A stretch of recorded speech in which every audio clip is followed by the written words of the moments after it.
Hey guys, welcome back. We got some KANGASKRANTZ mail today. So this, I believe, is our opening of the new Stellar Miracle boxes the other day. Let's do this the old-fashioned way. Whew.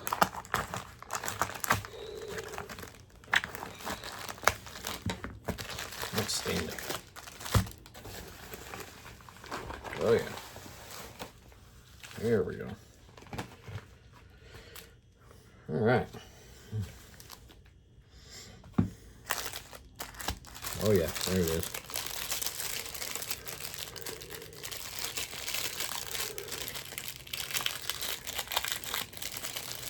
Stellar Miracle, which is the English isn't being released until September 13th, which, considering the delay in the other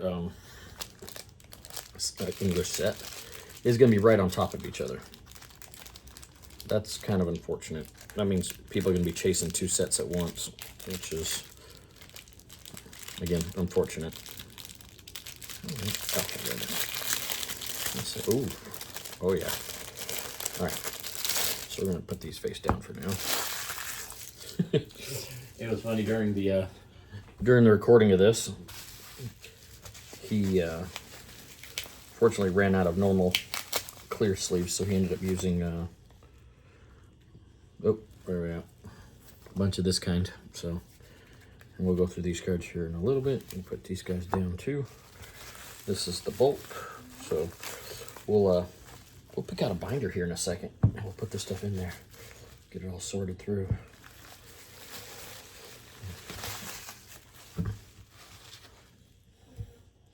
We can do a reveal and a binder video at once. A little something a little longer for you guys. I know you guys like to listen to me when you go to sleep because I'm boring. So, all right, what's this one? These are, oh, there we go, yeah. Some winnings from a giveaway. Oh, look at there. Nice old Eevee.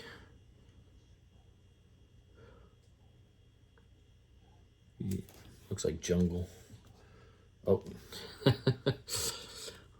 Should we all give a shout out to Joey on this one? Nice old apple. Another Paris. And then we got a couple of cards. This is Paldean Fates, if memory serves. Well, I don't remember what the Japanese set is called. I'm still kind of learning a lot of this stuff, y'all, so be patient with me. And this is from the new set. Now, I don't know who these guys are. I apologize. I like the cards. I like the arts.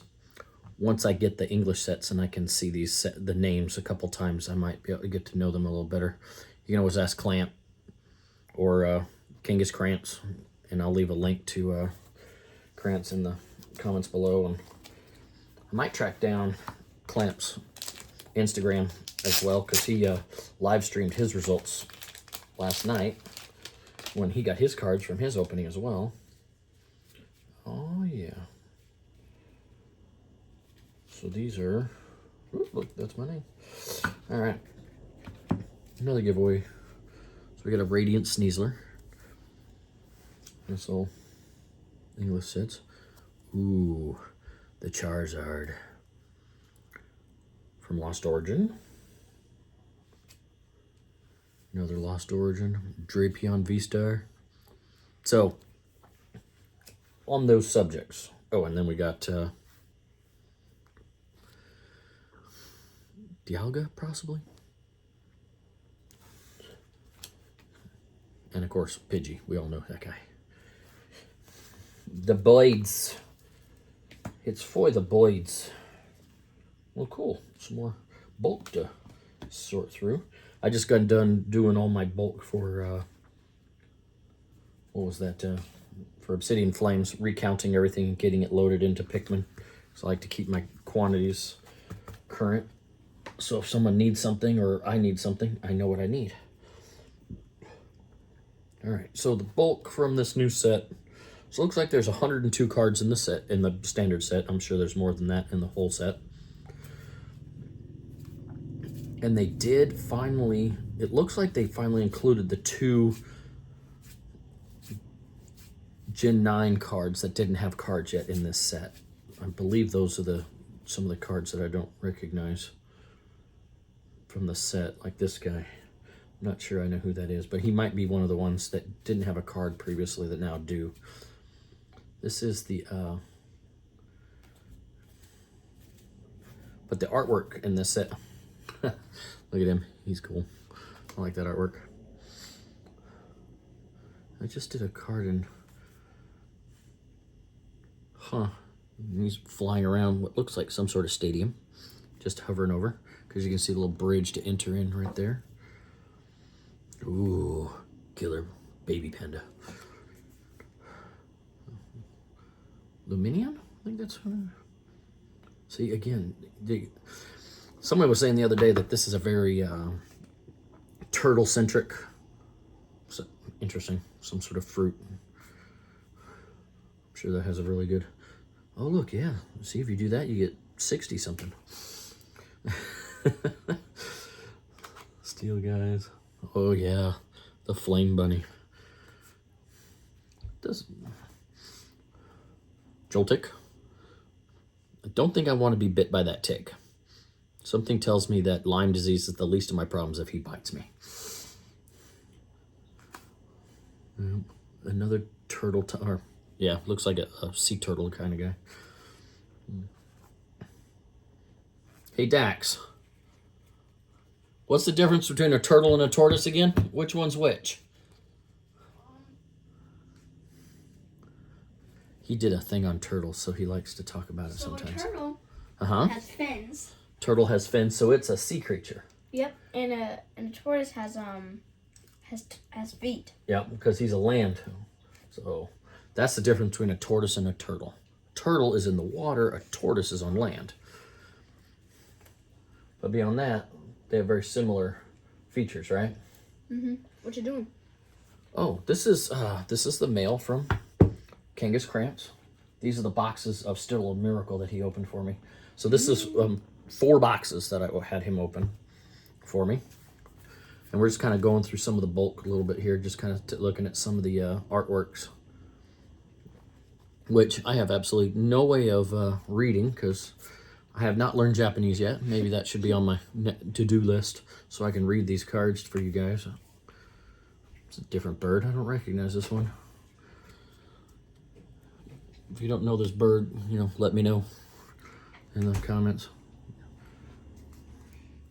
So we'll sort this stuff out here in a minute. I'll teach you some of my sorting techniques. Set you guys over here for now because you'll be in the way in a minute. Put your energies up here with everybody else. Let's see. This is not from this set. Not from this set. Definitely not from this set. This is from this set. This is not, and not. Okay. So you can go over here with this stuff. Wait a minute, what's in the back of this stuff here? Hold on. There may be some other. Okay, so this is definitely not because you guys. This stuff does not have yellow borders. We'll go ahead and get this in the trash back here.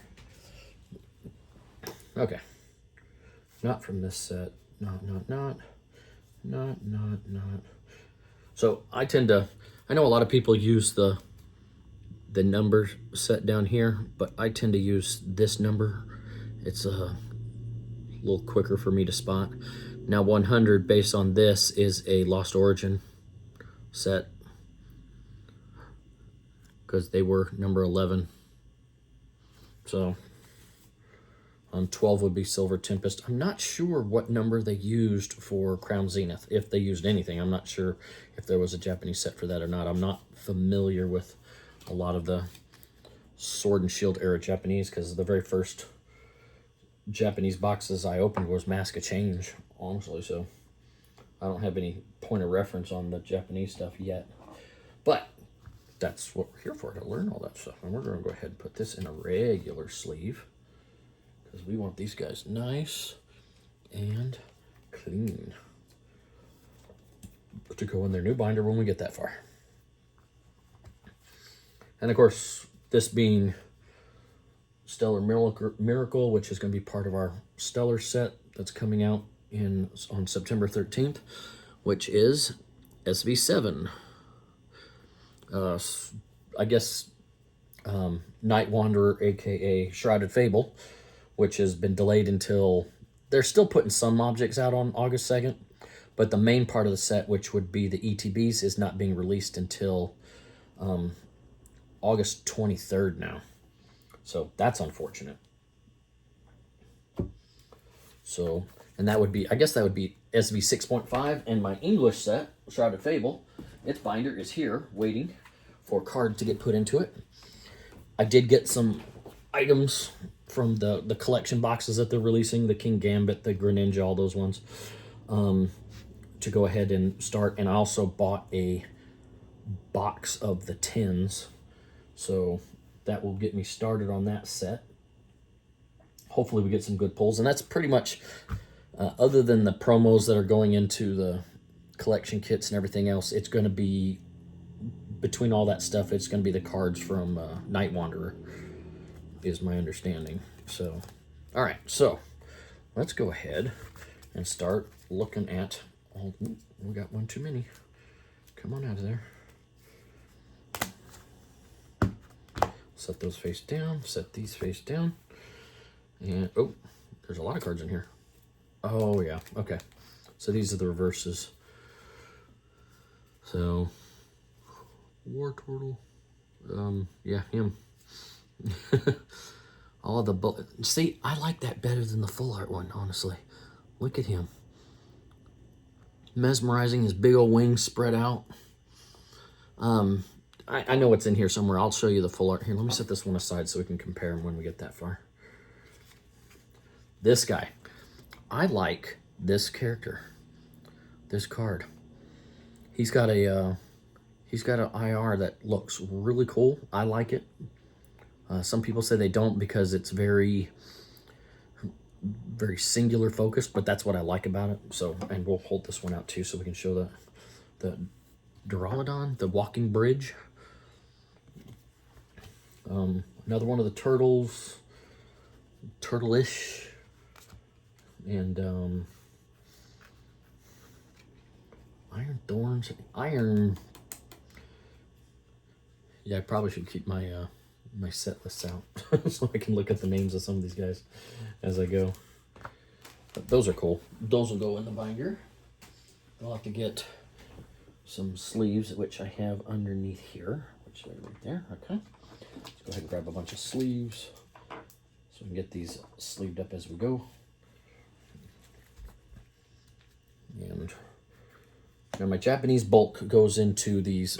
I have right here, we're out of sight here. I have these 5,000 box. Here, I'll show you one. So I like to put my bulk into, my Japanese bulk into these. I put my English bulk into the ETBs because it is the heart of my collection. I have been enjoying opening Japanese now. So what doesn't go into a binder goes into these. I got 4 of them full now. And I've been, you know, trying to collect more and more of the stuff. So as people get into their collections and down the road some, and they decide to come back and say, hey, you know, it'd be kind of nice to have the Japanese versions of all these English cards I have. And I will be able to facilitate that for some people. I would, I'm hoping to have a large collection of that for that purpose at some point. All right, so, ooh, the Worm. Orthworm, I think that, I mean, all the previous ones of this I always saw were kind of singular colored, but this one, here, let's go ahead so we can look at this, some of this stuff. So, I believe he's Orthworm, I think is his name, how to pronounce. There we go. So, if you look, the cards are, they're not very as colorful. Actually, that one's not too bad, but as you can tell from this one, see how his feet, they actually show the spots where his feet are on this one, but they don't ever show them out in any of his other cards. All those other cards, his feet are in him securely.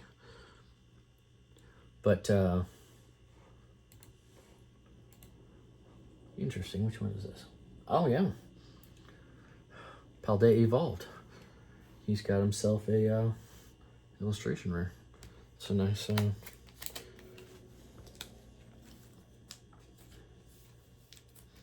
Okay. And then let's see what we got here. Ooh, the Lapras EX.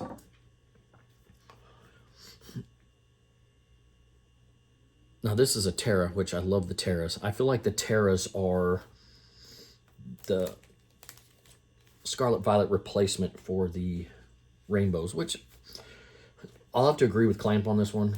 The Rainbows, and we talked about this several times, the Rainbows are just not... When they put a card into a Rainbow, they stole the color. The Rainbow was the predominant part of it, and that just didn't... A lot of people didn't like it. Oh, there he is. The Dachshund. The Happy Dog.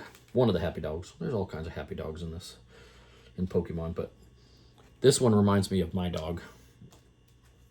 And maybe I'll show her here in a little bit. She's out on the couch with my son. All right. Here's that turtle guy. I don't know his name yet. I'm not familiar. Oh, you know what we could do, though? We could take a look and see if he is showing up on the set lists yet. So another nice thing about this program is that it has the Pokédex by generation. And Gen 9, up to this point, has 3 or 4 cards. There he is. That don't have a Pokemon yet. The Terapagos.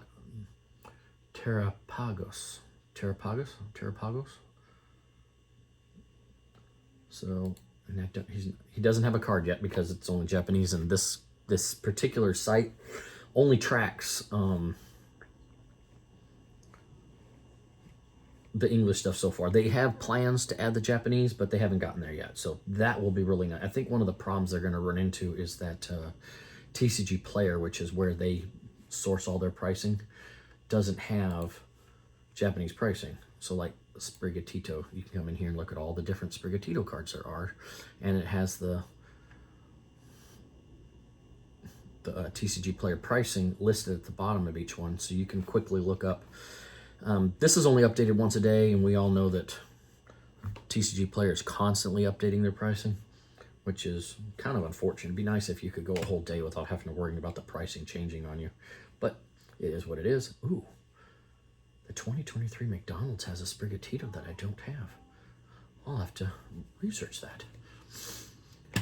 All right, I'll be going to Collecticon this next Saturday, a week from today, which will be the day after my 49th birthday, y'all. I cannot believe it. I never thought I'd make it through 48. Well, I still have a week to go. Who knows? It's not tempt fate, right, guys? So, but that's my plan. Oh, yep, the bomb. This card is the bomb. So the Terras, I feel like, replace the Rainbows. I feel like the Ace cards are kind of the same feel as the old V-Star cards. I know the V-Stars were with part of the main set, and so are the Ace cards, but they have that similar, very vibrant background to them. Case in point, this stack here. Let's see here, do I have one in here? No, this is a bunch of pulls that I have over the past month or so that I need to get cataloged and put away. Just kind of a little sidetrack. I bought this from Kentucky Fried Charizard last week. It's one of the last cards I need to complete Crown Zenith. And then we were just talking about this the other day, and then I did the pull box with Ghastly Grabs, and in her pull binder, she had this guy. This has got to be one of my favorite cards ever made. I have a giant version of this that I got from GameStop, and it was probably only a week or two into us collecting that I got that card.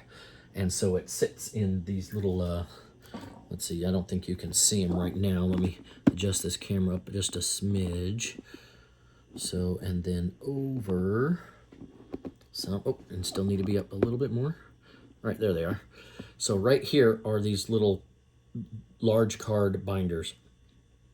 And I need to get them a little better organized. They're kind of just whatever was at the time into them.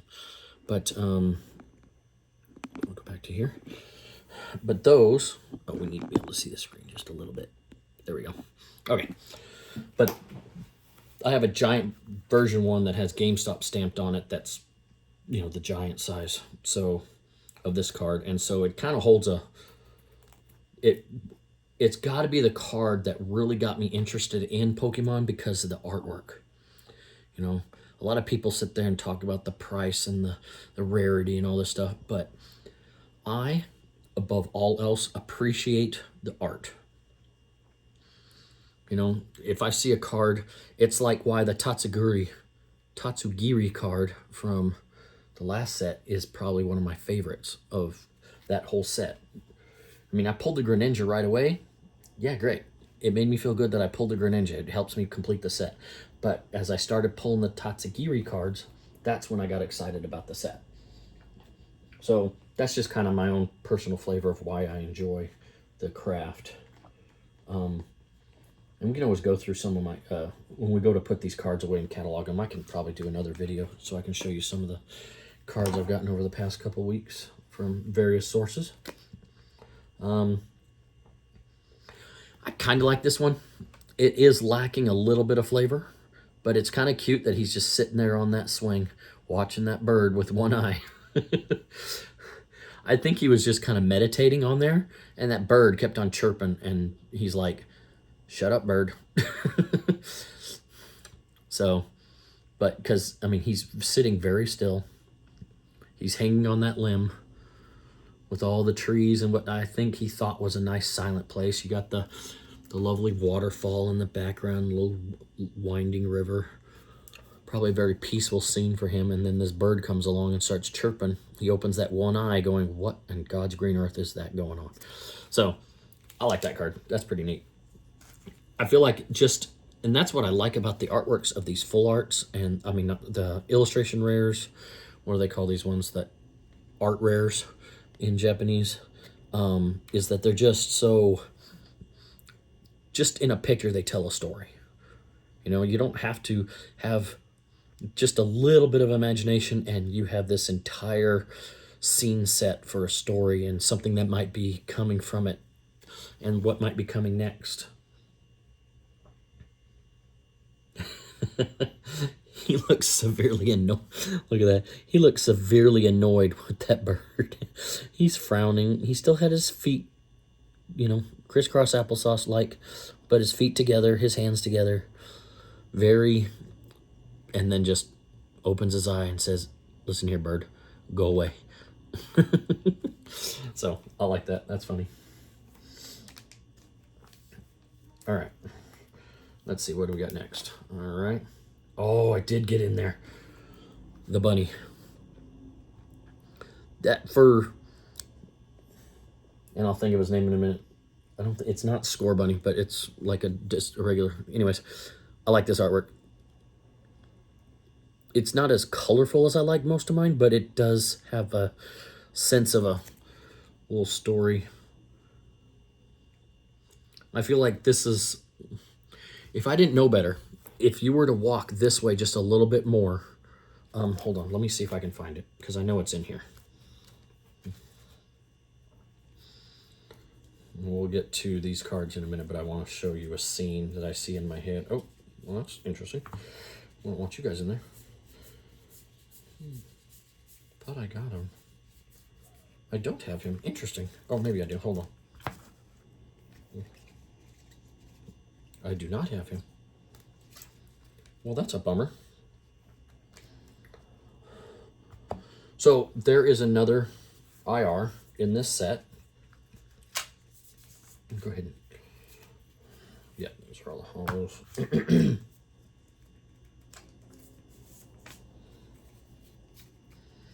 the Abominable card, right? And it's like all stark white, and he's walking through the snow. And I feel like if that card were just like 10 feet this way, it'd be him throwing this snowball at this guy, and they're like in a battle. And this is all the snow coming off of that other card. And he's about to kick that snowball back. But yeah, that's kind of neat. I like that card.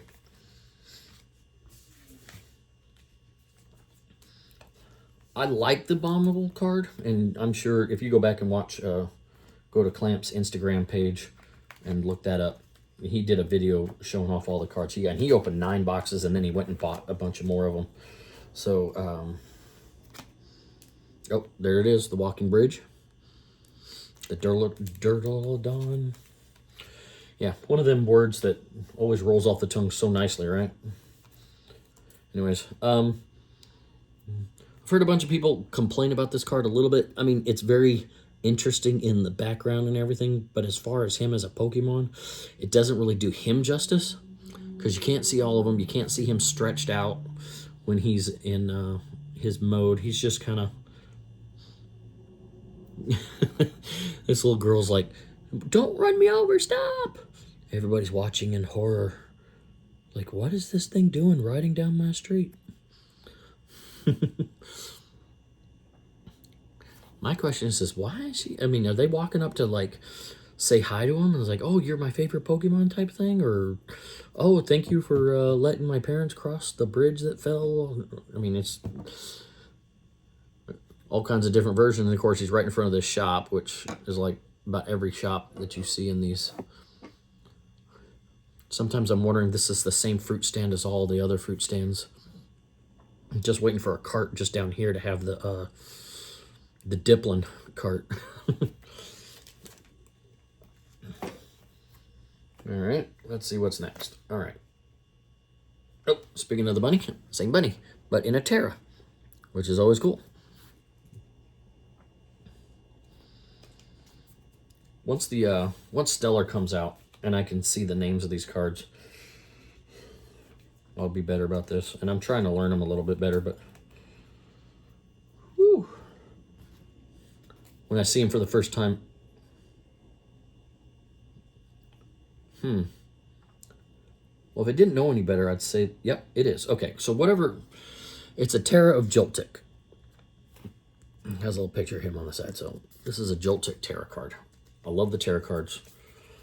And they did add a little bit of that rainbow effect to these new ones. So that's why I'm saying, you know, the Terra's kind of replaced the rainbows as far as the sets are concerned from the old Sword and Shield era.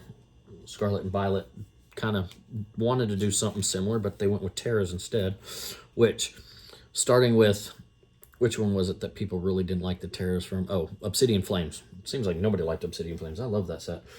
But that's when they really started to pop. Oh, there she is. Another one of the dogs. Pet that dog. Why, sure. Why not?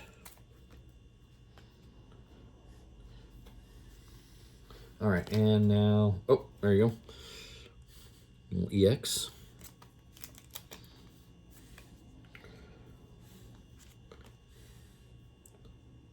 There we go. All right. Let's see here. Try to move a little. Oh, another Earthworm. Okay, from the top. It's so funny. I was actually watching PokePair the other day, and they were talking about how they load their cards, and they said the exact same thing that I did. And I said it in a previous video too, is that I always load mine upside down so that if you put in a top loader, you don't allow dust to fall in when they're being set on your shelf. And I actually did that because a girl at my local card shop said if you're going to use top loaders, you need to make sure that you put your cards in there so that they're protected. So you should put them in sleeves. So now I put them in like that so that dust can't get inside when it's sitting in whatever it's sitting in, whether it's a deck box or a side loader or even a top loader. I mean, doesn't matter. I try not to deviate from a process just because their location changes. That way I never have to worry about doing it wrong for one or the other. Try to come up with a process that's good for all, no matter what kind of loader you have it in. It's another one of the bunnies. So we're getting into a couple of the dupes now. Yep, see, another one of the kicking boys. Kicking boy. Don't kick me, boy.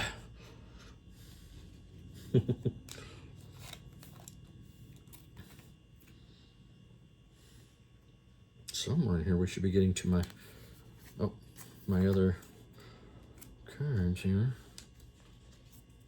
Interesting. Another one of the worms. And that's okay, I don't mind a couple of dupes. It's always good to have backups, and if they ever become, like right now these sets are new. In 5 years they'll practically be considered vintage as fast as this stuff moves. So it's not a long trip from where we're at now to when these cards have true value. People always say, well, why do you collect so much bulk? Well, I mean, look at what every single card in Scarlet, in base set is now. And that was only 25 years ago. It's weird. It's 2024, which for the English would be 30 years, 25 years since they got released. So in 2 years, we'll be at 30 years since the whole thing has been. Still curious if that set for the 30th anniversary will make it into Scarlet Violet, or if they're moving on sooner or later to another set, another one of the Terra Bunnies. I don't remember what they said. There's not a ton of cards in this set, so dupes are going to be kind of a commonplace, but there are quite a bit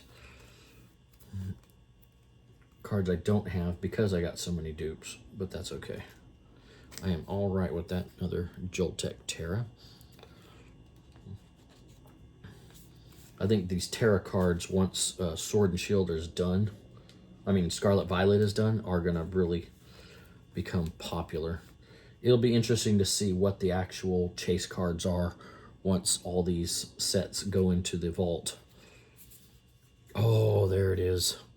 So I got another bomb, and then we got the Tree of Life. I'm not sure what this card is, but I call it the Tree of Life, and this is Da Bomb. So those are my names for them until I know otherwise. Not that I'll change once I do know them, otherwise I'll still probably know them as that.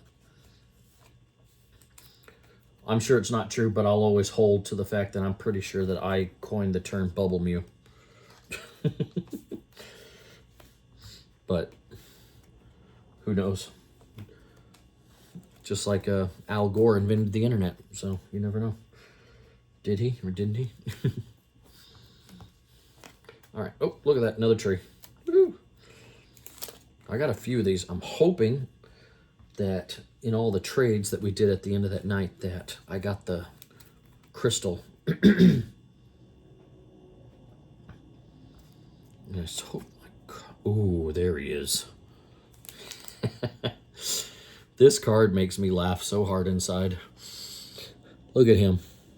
He's eating cake the way cake should be eaten. Just all at once. Just, if you could... I don't know who this is, but he's got that yellow thing on his head. Why do I know who that is? I'm drawing a blank on that, which card this is. But he just pops his mouth open. He reminds me of Slimer from the Ghostbuster stuff. So, sticking to my knee. First my elbow.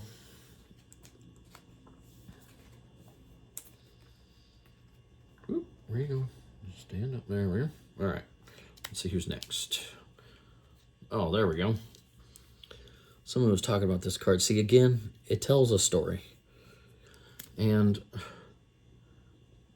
you know, if you look at that background, if you look in here, he's like inside of some sort of, almost like a giant fish tank. So is he underwater? But, because there's this line here that looks like it might be water. Because it does change color below that. What is he sticking at? Oh, he's just attached. For a second, I thought he was like implanted himself in like a Ditto or a, what is those? The Slow Bros down at the bottom here. Who else is in here? And then there's the person sitting there reading a book. And the Pokemon, I don't remember the name. People have said their name a couple times. I don't remember what it is. They're just reading a book and looking over at them. What does that say? It doesn't say what that is. I can't make that out. But what I don't... I mean, is that supposed to be like a Diglett or something? There's eyes on that little hill in the background right there. I don't know what that's supposed to be either.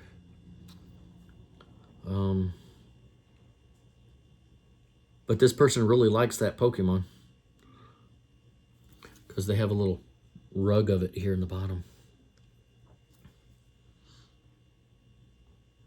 And there's vines all over the apartment. There's like a weird rock wall over here. An artistic one, I guess. I don't know. That's kind of weird. And then fruit, a bunch of books, more plants. This person is definitely an arborist of some sort, whether by profession or by hobby. But they do like their plants. So that's a neat card.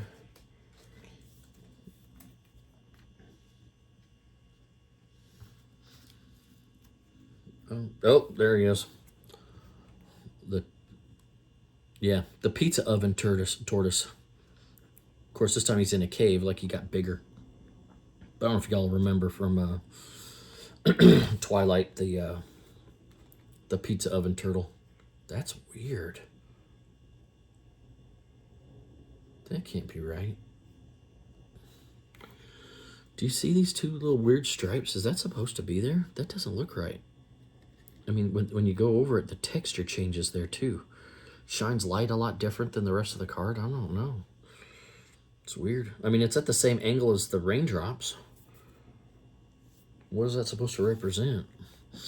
Like sun shining through the rain? What else is in this card? There's a lot of moss around him. He must produce plenty of humidity once that rain stops and he's all hot again and causes that steam to rise and all those spores start forming moss on those trees. Interesting.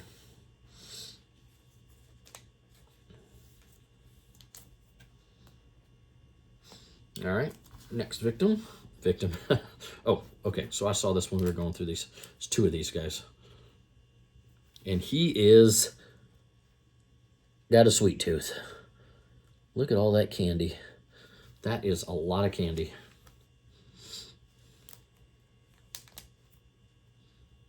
Oh, there's a cookie of a cat. Oh, yeah.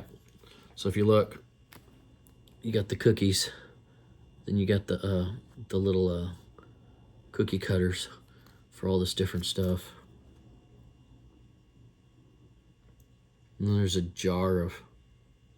Oh, sheesh. There's a jar of candies. And if you look close, that looks like a Jigglypuff candy. And like a Ponyta, maybe?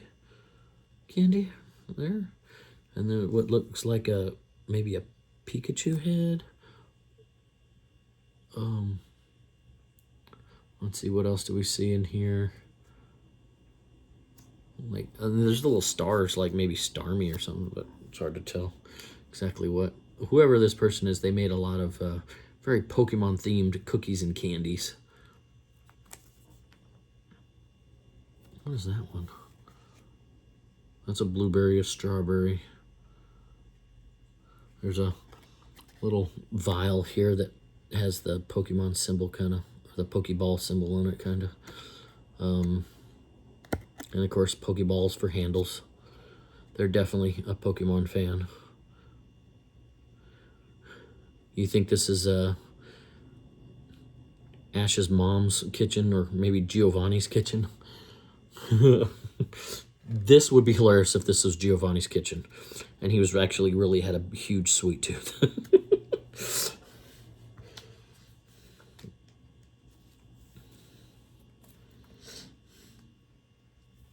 All right.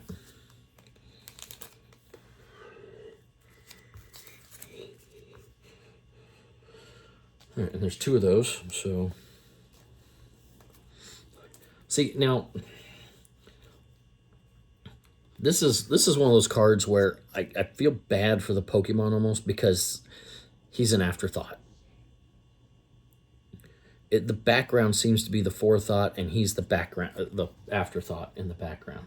So I'm not sure how I feel about that. I feel like we're missing something here.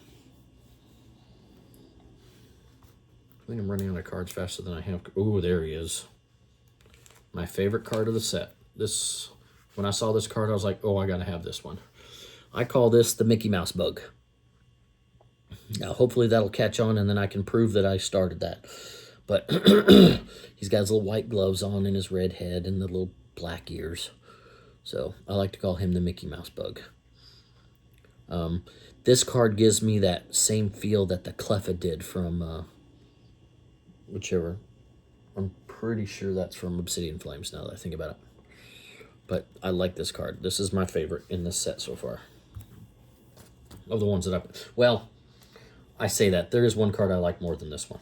And we'll hopefully see it because I know I got it pulled. Hopefully it made it into this batch of the shipment. Oh.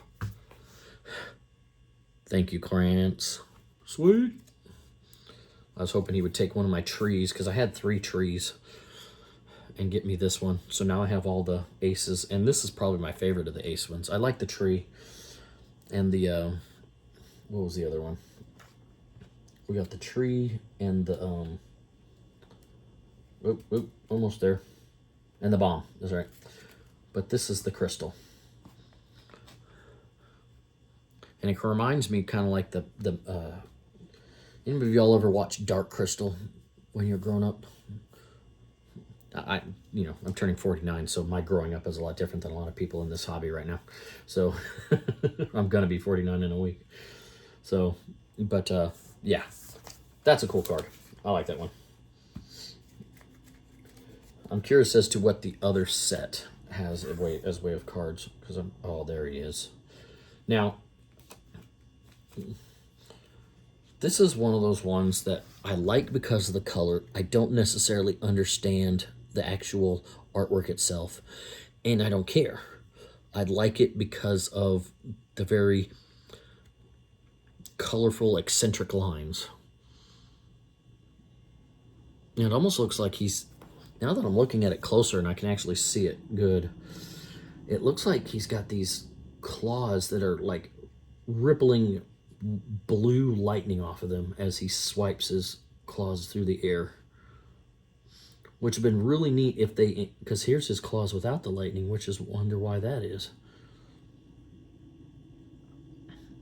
109 and 102, interesting. I did not, at least not that I remember, get any gold cards, which I would have loved to have had a gold card for this set, but that's okay. People don't like gold cards. Again, it's kind of like the rainbows. The colorization of those cards stole the artwork away. And there's the owl. Very nice. I had pulled 2 of these. I gave one to Mama KJ, I believe it was, because she didn't pull one. And she got me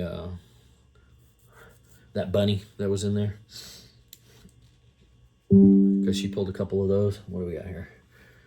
Well, that's weird. Okay. So this is the owl. And everybody says, oh, they love this card, at least in Krantz's circle. But I'm not. Whew. Excuse me. Whew. Okay. Not a huge fan. It's kind of neat, some of the stuff down inside. Here, let's get this guy back out of here so we can look at him closer. Maybe I'll become a fan once I start looking at the details. But, I mean, he's got a button, a soda cap, some berries, it looks like. I might be able to, oh yeah, see, I can see it better on there. Is that French fries right there? That's weird. I don't know what that is. Looks like some gummy worms. If I didn't know better, I'd say he was collecting candy like everybody else, it seems like, in this set. The Stellar Miracle seems to be The miracle must be all the candies that they keep on popping up with, because it looks like all this stuff is like candy related. And it's so funny where they put these two where on the end of this thing. Almost looks like this thing has eyes. Like a really weird, what was it, Goldango or Sudowoodo. Now that I do like about it is that the way his eyes kind of shine the light when you reflect through them. But he himself, yeah, I can't. I mean, it's his wings. Oh, here we go. His wings just have this very unnatural shape to them.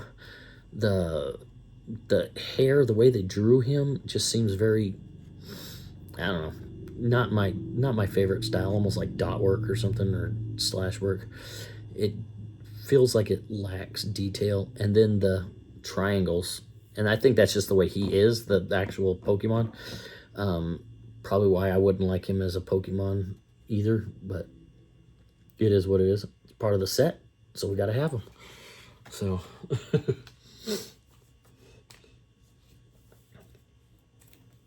all right, now to the bigger poles, it looks like. All right. This guy, what on God's green earth? Is that his actual face? I mean, that's like a really bad plastic surgery job. Let's pull him out of here real quick. All right.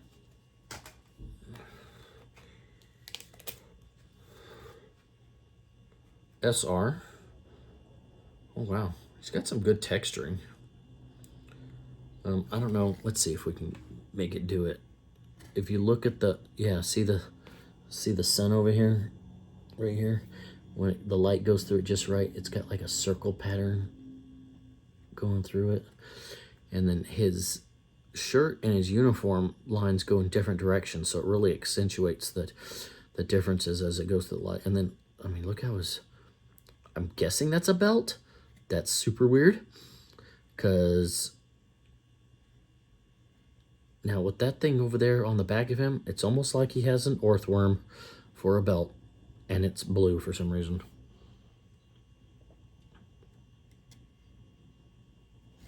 Really weird. I don't know. It's a trainer or something. Not exactly sure. Not terribly important. All right. Let's see, what do we got here? Oh, wow. Yeah, that one's cool.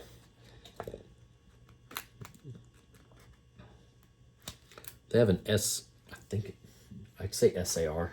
I'm pretty sure it's SAR of this. Very similar. Because look at the cool gems. I mean, it's like, I see this as like a still shot, but the story, oh wow, look. Is that the turtle guy and he's just on top of something, or is this thing the Pokemon? I don't know. I feel like when you actually when you see him out in the real world in time motion, that these are spinning really fast around him, and if you try to get close, whack, you get gem sliced.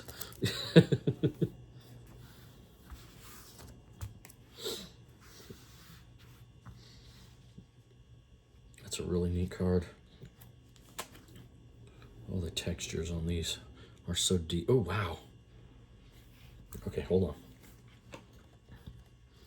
Look how each one of the gems has like this little outline in a slightly different color, so that they all kind of shine individually as you kind of move the light through them.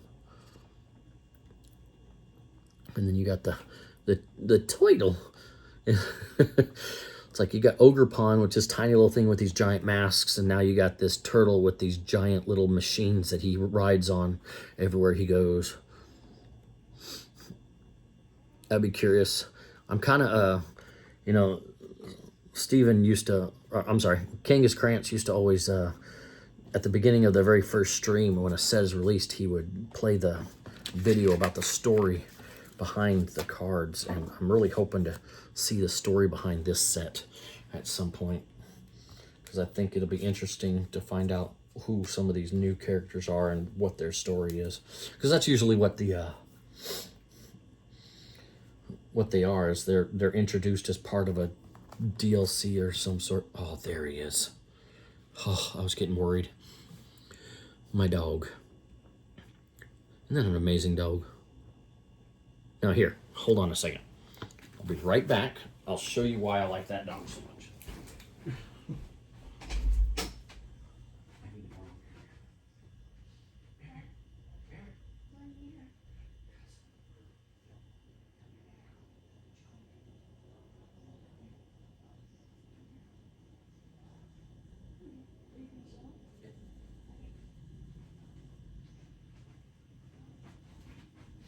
All right, guys. This is why I like that card so much. Can you say hello? Hi. This is my own dashbone.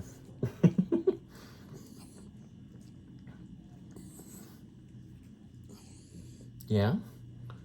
Are you gonna say hi? Is that you right there? Is that you? So, this is my own little... Oh, here, let me put you down. Ooh. Nope, you're not gonna fit there. Okay. Oh, good Lord. She's leaving hair everywhere. Let's go ahead and put it back. All right. Can I put her back in her space booth?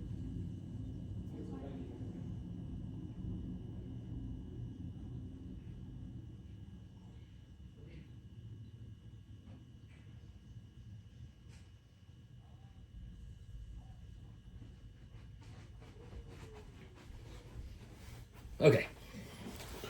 So that's one of the main reasons why I like that dashbone, is because it's my baby girl.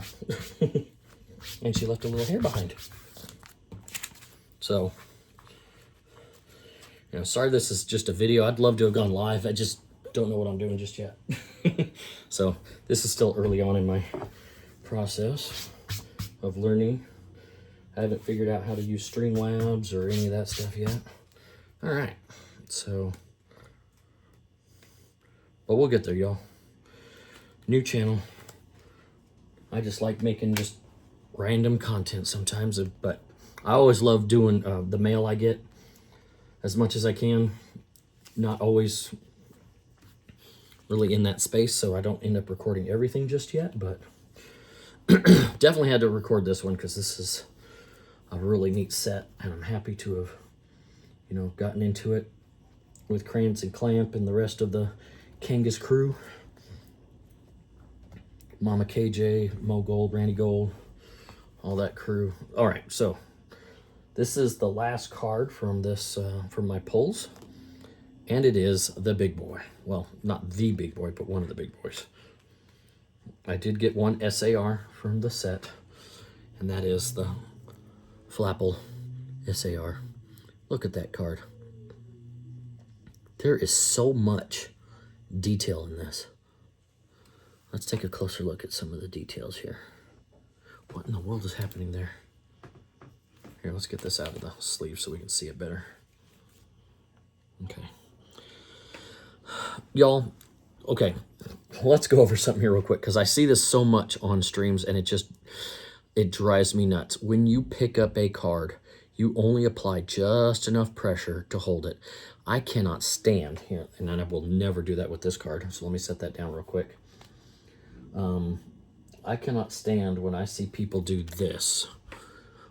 Oh, look at that card. Are you kidding me? Please don't do that. Don't do this.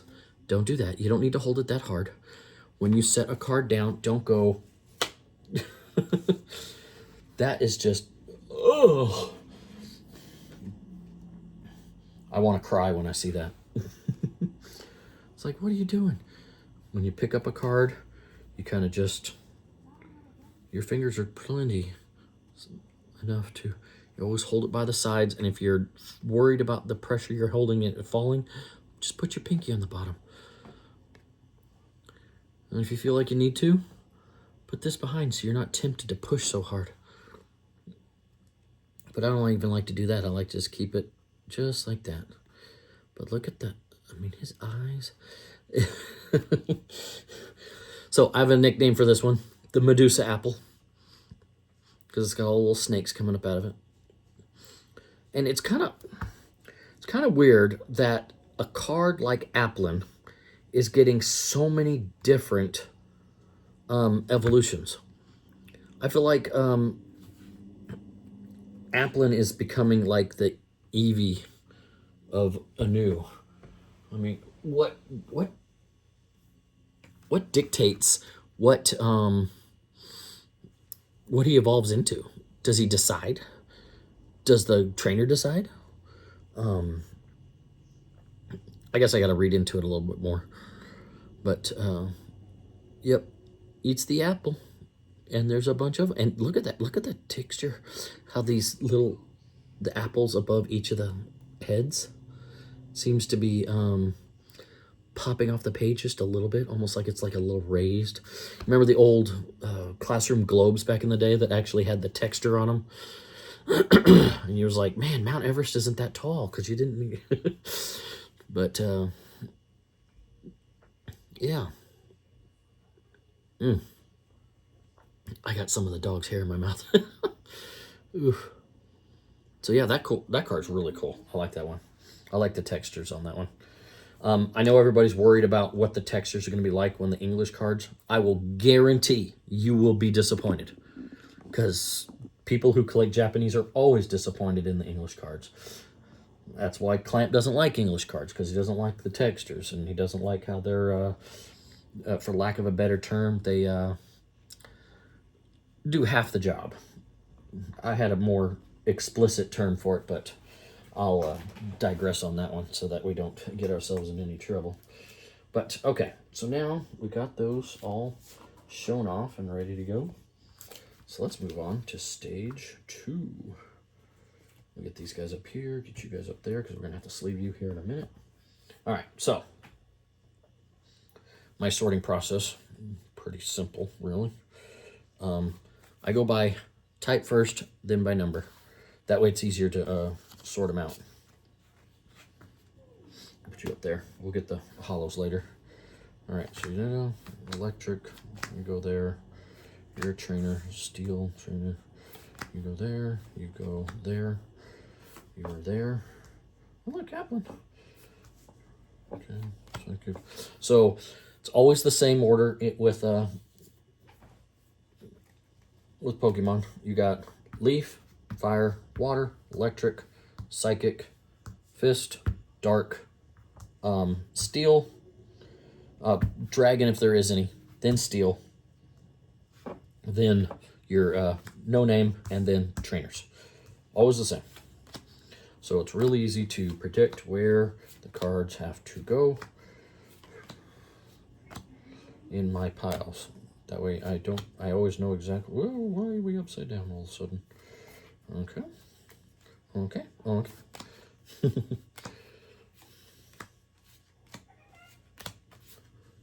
Oops, oh, we're too far over. Hold on. Every once in a while you gotta clean up the stacks so they don't overlap on each other. We do have to make room because there is eventually going to be a fire card.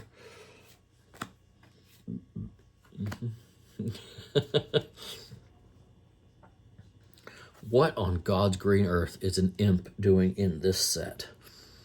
It is craziness. Oh, there he is. This is the guy that's eating the cake. You can tell by the little yellow thing on the top of his head. I still gotta figure out what his name is. I'll go through some of the other sets and see what I find. Okay.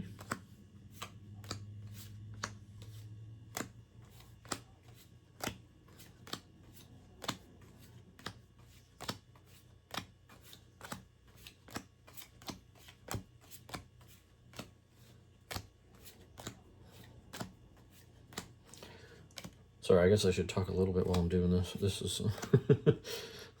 I get very focused when I start doing this. This is why I love doing this, because it allows me that focus that I need to kind of keep myself centered when I start getting off kilter. So, some of my autistic coming out when I do this. So...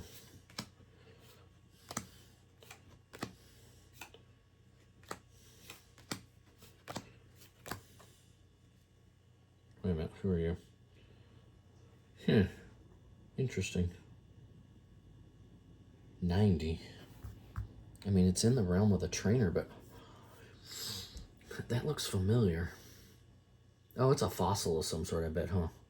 But why does it have that plant from that one card in it?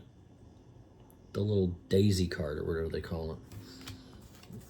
It's interesting. It's like a fossil of him. That's horrible. Sometimes I think Pokemon's stories are a little dark, you know, but I guess that's all part of it.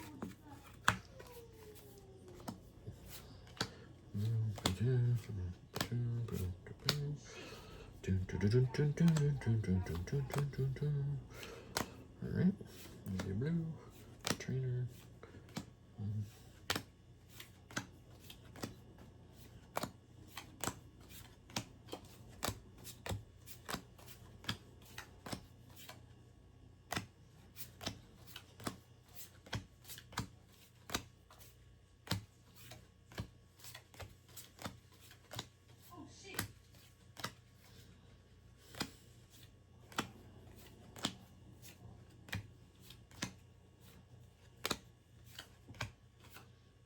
Okay, there's the first batch. And we get the cards all straightened up a little bit so they don't get overlapping and start falling apart.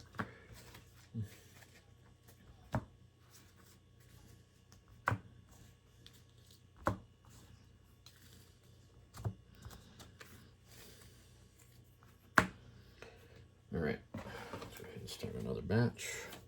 It takes a little while to get through. It's not terribly large amount of time. Let's see here. We've been doing it for about 5 minutes now. Got through the first stack. The hardest part is, of course, after this, then we have to move these stacks off to the side so we can do the one type at a time. Split those down by the counts. I'll show you that step after we're done doing this, which doesn't take too long terribly. This is probably putting them actually in the binder in order. Actually, that didn't take all that long. There's not a ton of bulk here.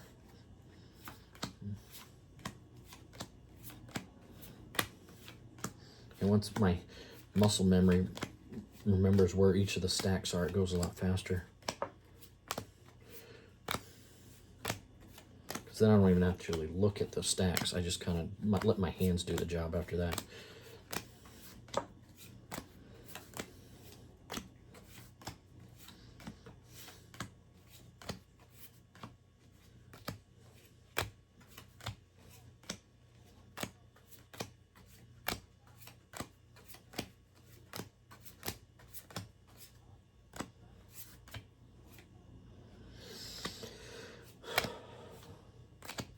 Go, come on, reset. There we go. My brain tripped. You ever walking too fast and you kind of stumble a little bit? My brain has a tendency to do that too. Every once in a while, it stops for a second and says, wait a minute, did you see that right? It's easier with the color ones. These ones down here are harder because you kind of have to, for a second, look at the symbol. You can't just look at the color, because they're all the same color, so that kind of throws things off. So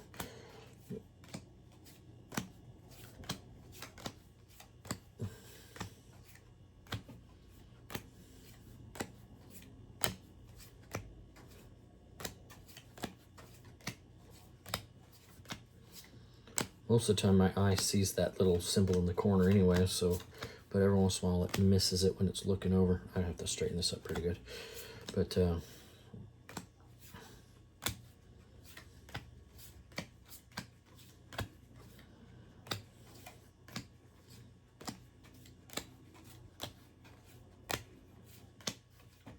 okay.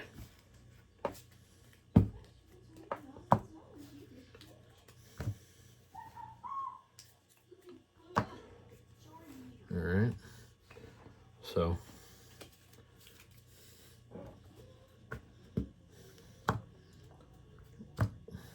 soon I will be able to learn how to edit these and get the kind of software I like to do the edits, and then we can kind of speed through all this stuff. But I mean, that whole stack right there just took 3 minutes. So this goes pretty quick, like I said. And I think, no, I better not. I was about to say, I think I'm going to change this a little bit, but I'm not going to because then my muscle memory gets screwed up. We'll do half this stack and then half the other half.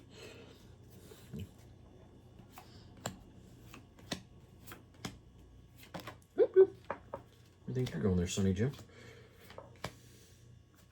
Okay, they're already good.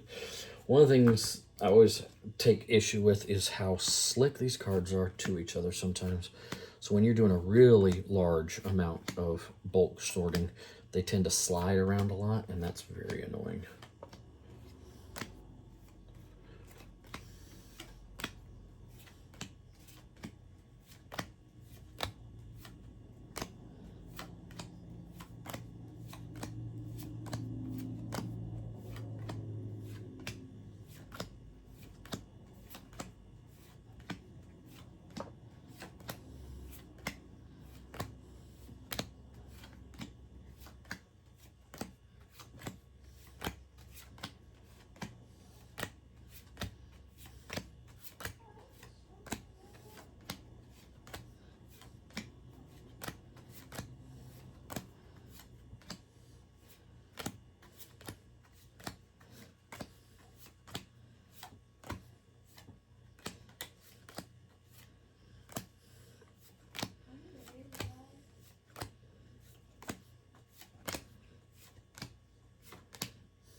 Now, if y'all want, I always I need, as you can see, my wall back. Whoa, whoa, whoa, where are we all going? I looked away while I was messing with this. You can see the wall back here. My problem is I sometimes fill these ETBs up, so I can always use more. I almost like to get the Japanese into ETBs because then I can separate them by the types like I do all my English bulk. What I tend to use, and I can kind of, with this set, I can show you how I sort my English bulk when I'm doing binder sets and counting bulk. Because like you can see, this guy right here, this allows you to inventory. So like this particular Spiggerito, normal, I have 26 of the normal, 3 of the verse, and 1 of the hollow foil from the Paldea collection box. So it does the variants, all that fun jazz. Oh, let's see. You guys might have more fun if you can see all that I'm doing here for better. Where were we? There we are. Okay. Stop.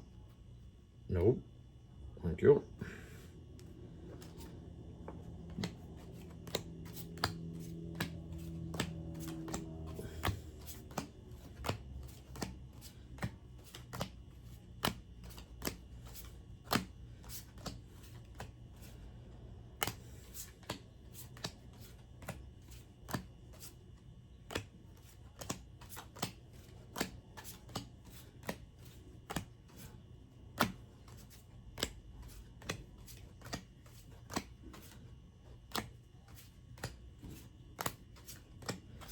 My brain keeps on tripping. I don't know why. I think because I was thinking about changing it. So now it's like trying to make sure that I didn't before it makes a move. Oop. See, they're sliding. It's annoying. Makes a big mess real fast.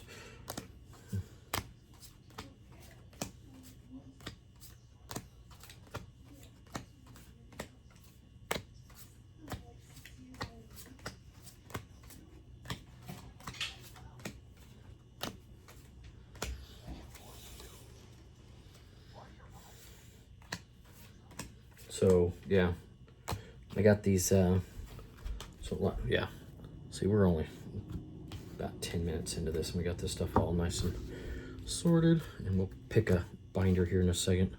I just transferred a bunch of stuff from one binder, so I have a couple of free ones now. Let's see if I have one lying around somewhere. So, get this straightened up because we got one last stack to do, and then we can get these into a binder.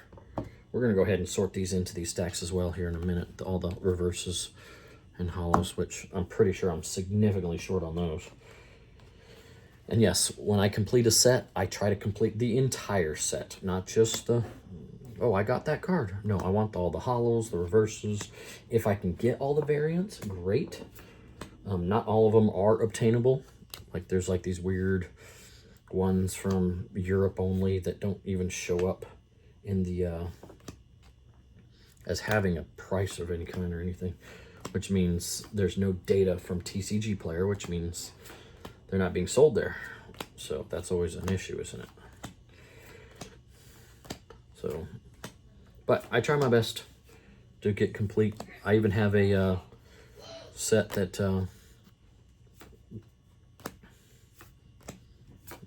so yeah. Excuse me. Man, I should have brought a drink. Oh, I do have one, kind of. It's mostly empty, but I can drink it. Oh, you guys want a little subject matter off the Pokemon topic for a second while I sort these out?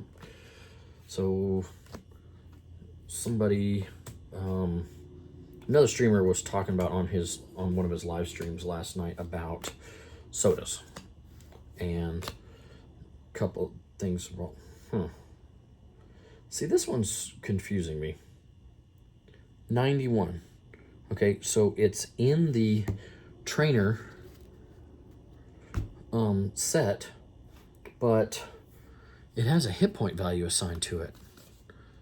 I don't think I've ever seen a trainer that has hit points and has no symbol. It doesn't have any of the symbols or anything, so what is the deal with that? It's not terribly important except for where it goes in the... It doesn't matter where it goes in the binder either because it's always in order by number, not by its type. But it is a little, off-putting that they have, that they do that. So, anyways, back to off subject. So, sodas. I drink Zero. He says he doesn't like Zero because that's the flavor. The only reason I like Zero is because I think it has better flavor. So I'm kind of curious what y'all think. Do you drink sodas? What kind do you drink? What's your favorites? You can just comment below. More stuff to talk about. I love reading comments. I need to actually go back and read some of the ones in some of my other videos because there's not a lot of them, so it's very rare they pop up. But I try to go back and check the metrics on my videos every once in a while. I don't have a ton of those either, so there's not a lot to look at just yet. And I do have a whopping 75 subscribers now. So this will be interesting if someone watches this later and I have like 1,000 subscribers or something like that. That'd be kind of neat. But who knows? This may go somewhere. This may not go anywhere. Life is always full of surprises. Not always good ones, not always bad ones. It's just is what it is. All you can do is roll with... There's that one with the punches. Or the flowers. All right, let's get this done. I'm not focusing. This will be a whole lot more fun once I'm done doing this. Kind of. So we got to do this again, just in a different way. This is the subset arrangement, and then once we do the subset, then we order them by number, and we do that by the color set. So, and that way we pull the card we need to fill the binder, and the rest of them go into the box in order. So if I have to hunt them down, I know exactly where they're at. All my ETBs are this way. Well, I say that. Like 151, there was a whole box of unsorted that I had to go through and sort into the rest of the set. But that was fun. I enjoyed that last night. And then I did Obsidian Flames this morning. That one's done now. All the extra cards got sorted into the bulk bins, and then I found two of the reverses that I didn't have in my binder in that bulk, so I was able to get down to, I think I just need one more reverse for Obsidian Flames, but the set itself is complete. I have all the cards. I just need one more reverse. what is that one called? The Toda Scroll reverse. There's Toda School and there's Toda Scroll. And there's actually 2 Toda Schools in that set. Okay, so let's go ahead and get the reverses in. Now, I do sleeve the reverses that are unique, but the ones that go into the bulk bin do not get sleeved. I told myself I'm gonna sleeve all my reverses, all my hollows. I've got like 43 of one hollow, so that became a maybe not. Okay. So it don't look like there's a ton of reverses in this set. Oh, speaking of that, how do you guys feel about this ancient and future mechanic that they have in the Sword and Shield set?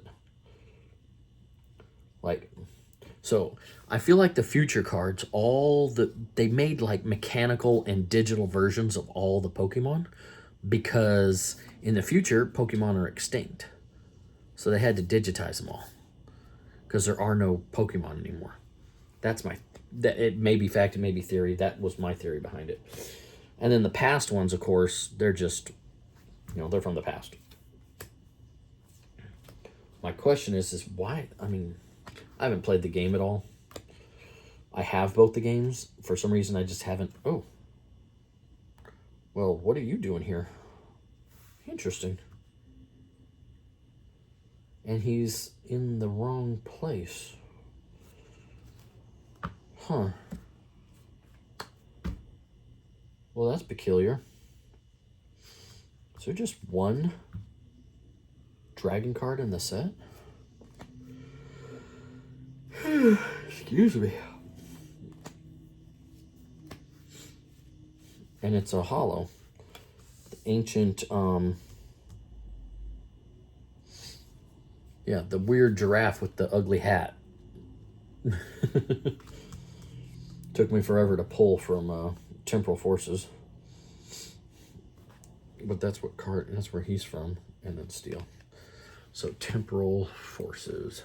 Whoop.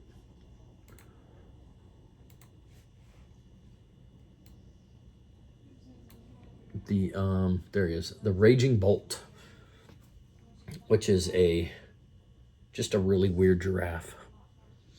So, okay. So now we got all that done. Let's get you guys out of the way. We'll go through that later. Let's get you guys. Whoop, whoop. Where do you think you're going? We gotta get those sleeves back. Get these cards out of the way. We'll go back here for now. And then we'll put the poles up here. And we'll keep that one there. This guy.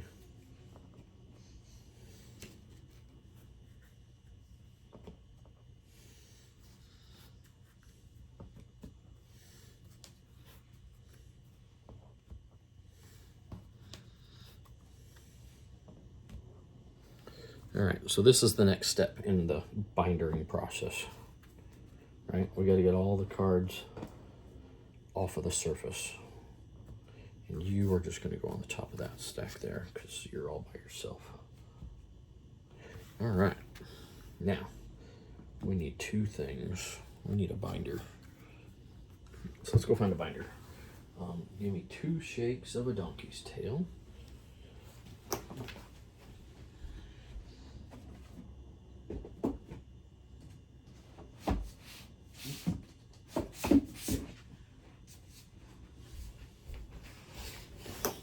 This one will work. Let's give you guys a little bit more. Well, yeah, that still works. Okay. Make sure she's actually empty. Yep. All right, empty. We'll have to clean those back pages, but there's a little bit of dirt in there. Okay, we'll get that cleaned up later, but it'll work for now. All right, so set this aside. The other thing we need is a box.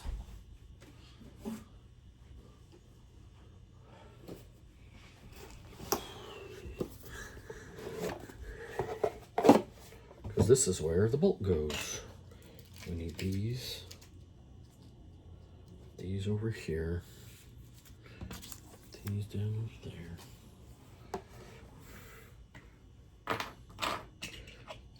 Need to clean this space up a little bit. I've been making a mess the last couple of days. There, perfect. Okay, I think I've asked this before and I don't remember the answer, but you know, even Japanese Pokemon need energies, right? I mean, it shows energies and all this stuff. So, but there's none in the packs. So where do they get their energies? I've always been curious about that. And I think someone said before, but I don't remember the answer. So if anybody has an answer to that. All right, so now by the number. So that's 2. I typically can fit 8 across. So like this is number 7. 7 will be right here. 10. So 1, 2, 3, 4, 5, 6, 7, 8. 9, 10 is just below the 2. So he goes right there. Oh, hold on. We got to get these a little better arranged, though. There we go. Okay. So 9, 10, 7, 3. What was that? Oh, yeah. Okay.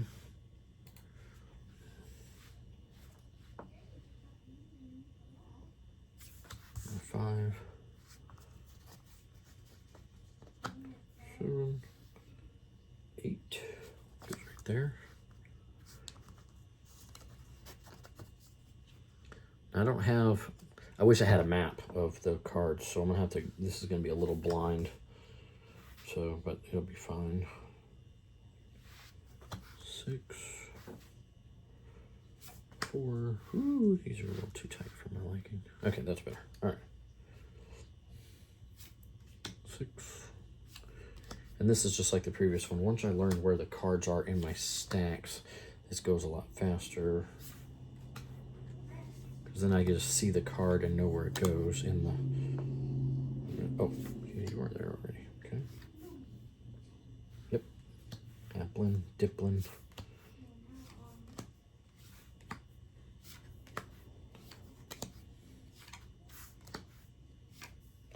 And usually, once I put like down the 3rd or 4th card of a particular card, I'll remember where it's at after that.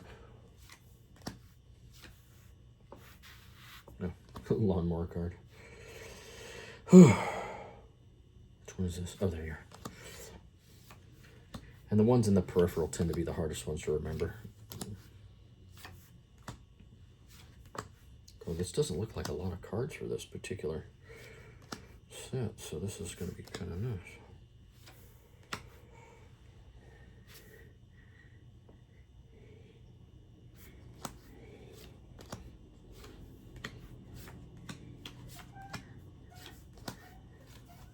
I don't know why I can't remember the darn lawnmower card. That one's giving me fits.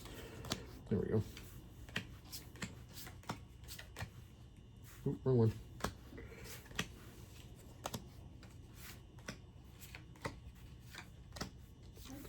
All right. So this part's easy.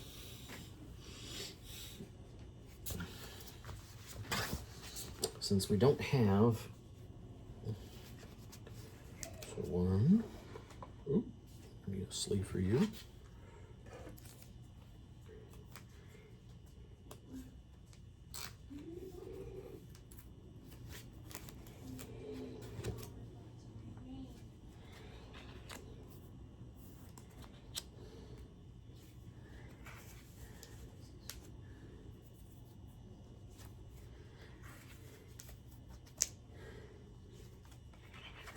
So one of each goes in the binder.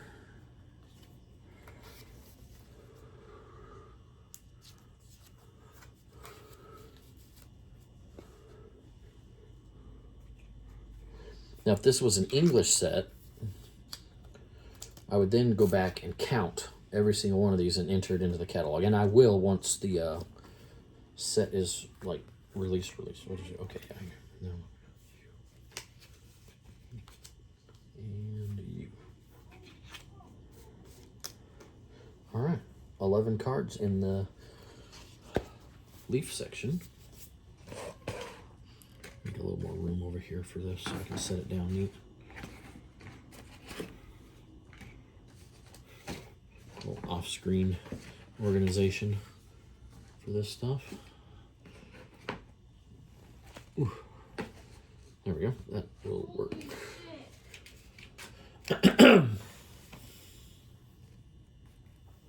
Excuse me. All right. So then what we do is we pick them up one at a time so they stay in order.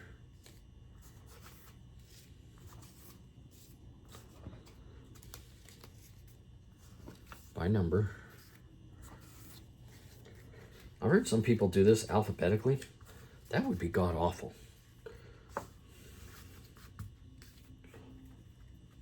right. Put that there. We pull out, oop, wrong one. Pull out a divider. And then we move on to the next, which would be fire. Fire. So, yeah. And so the last card was 11, so we're looking for 12 would be the first card. 15, 16, 16, 13, 14, 17, 13.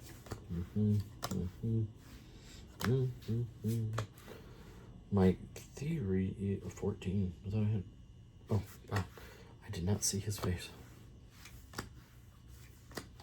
I'm wondering if 12 is one of the EXs. That's what I need to do here real quick. Hold on. 19. Okay, so one of the other things that I tend to do is I tend to order the polls so they can go in timely place. 114, 109, 94, 103. That way when I get to that point in the binder, I don't have to sort these. They're already ready to go. 110, 110, 105,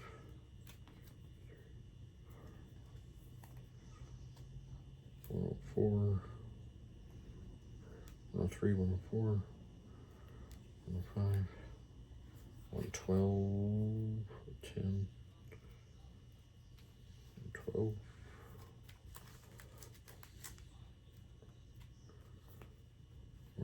Wait, what? Hold on. 101. Oh, okay, two trees. 101, 101. And 96. You go in front of those guys. Okay, here's 33. 54. Okay, that's all that stuff. 18.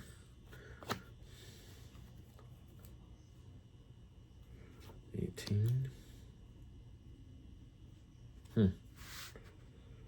19, 74, 54, 54, 33,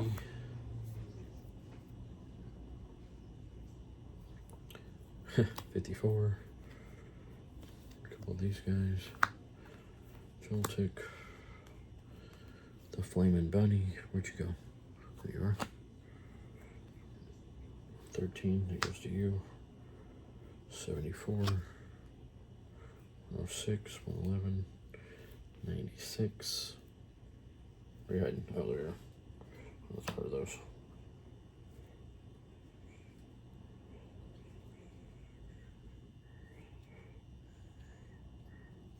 Okay. There's those guys.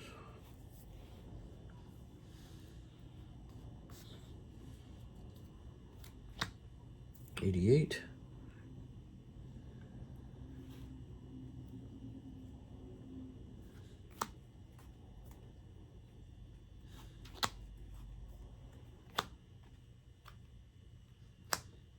All right, I guess 12 is not a, was 12 the last card in this set?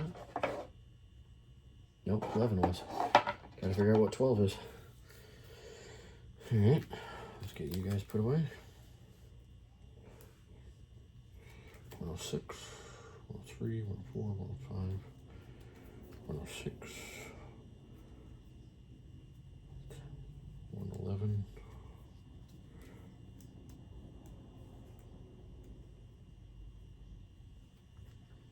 Dub-on. Durlidon. Durlidon. 113. Okay. 6, 9, 10, 11, 13. Okay. So those are the big pulls. Those are in the back of the binder, so that'll take a minute to get to those. But these are relatively close to the front. 18. 19. 33. 46. 54. Ooh, 74. And 88. Okay, and these are the main set cards. So just gotta remember 18, which is right after you. So yeah, other than 12, which I still don't have a 12, it's gotta be a hollow.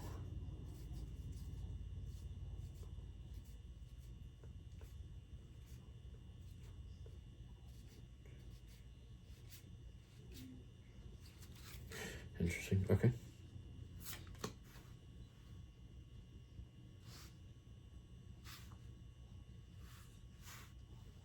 Yeah, interesting. Same card.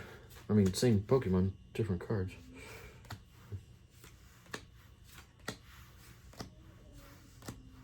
I don't like it when they do that. Slows me down because I have to make an extra decision.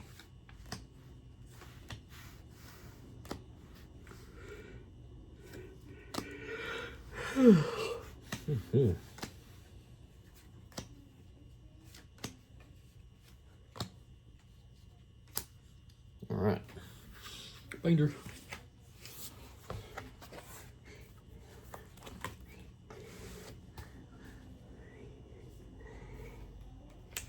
I don't have a 12, so that one stays blank.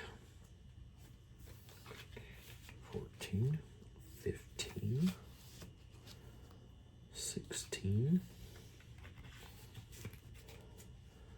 17,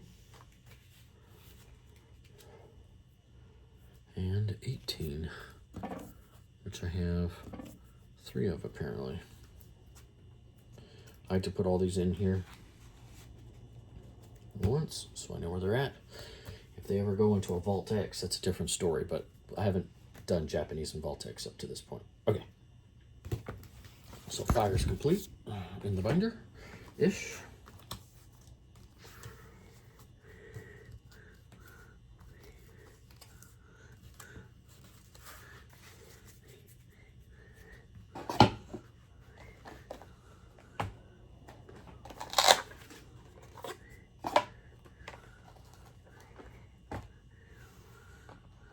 All those ETBs over the years are paying off now. So, all right, 26. So the Lapras, which is the first card of this particular section. 20. 22. Whoop. 23. 20. 25. All right, so 26 will be the last one on this line, I think. We'll see here in a second. 21, 22, 23, 24, 25, 26, yep. So 27 is right there. 25.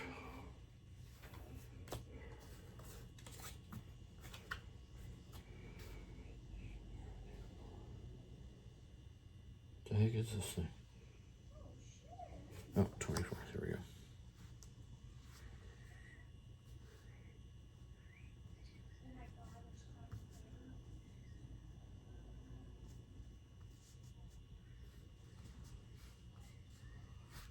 Okay, 23.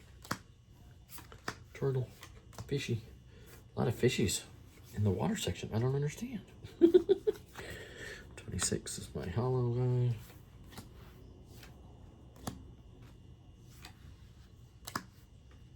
Chronometer, maybe? I don't know.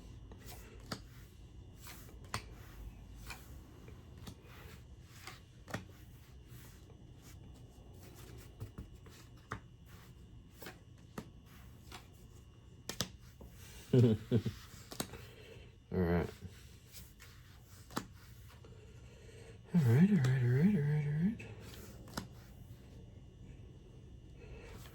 In case you guys are wondering, opening ceremony for the Olympics was last night. So if you're watching this,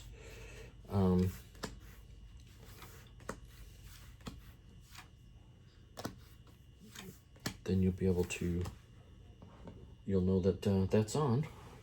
Right now, let's see what's going on right now. Oh, swimming is going on right now. Ledecky is swimming. She came in third in some heat. I saw that. So, is she as fast as she used to be, or is she pacing herself because that's just a preliminary?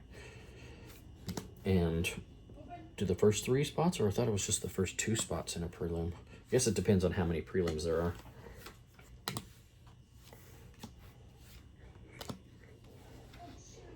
But swimmers tend to, if they're not in a hurry, they tend to waffle a little bit. Just to conserve some of their energy. Oh, where do you think you're going there, Sonny Jim? All right, so Lapras goes there. What I normally do is I put 1 card in and put the stack in there.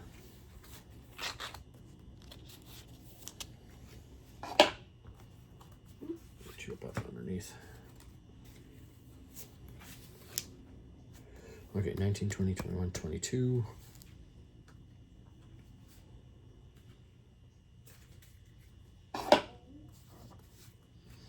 And there's this one here.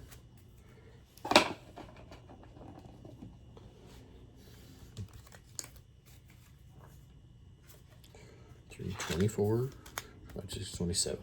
One of the nice things about binders, of course, is you can always jump around if you need to, because there's always a fixed number of cards on a page. So if you're just, some people, I disagree with this, but I know a lot of people do it just because I don't know why they do it. But they like the reverse and the hollow are in 2 separate slots. I like all the cards of a number in 1 slot, and then it's real easy to find a card because it's in multiples of 9. So 9, oh, I'm sorry.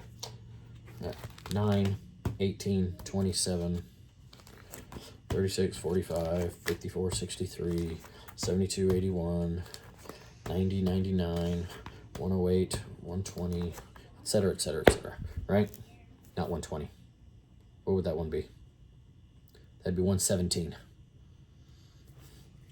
Also, in case you guys were wondering about a little trick about multiples of 9, is that other than, there's always a couple that buck this rule as you get past, but always remember that all the numbers add up to 9.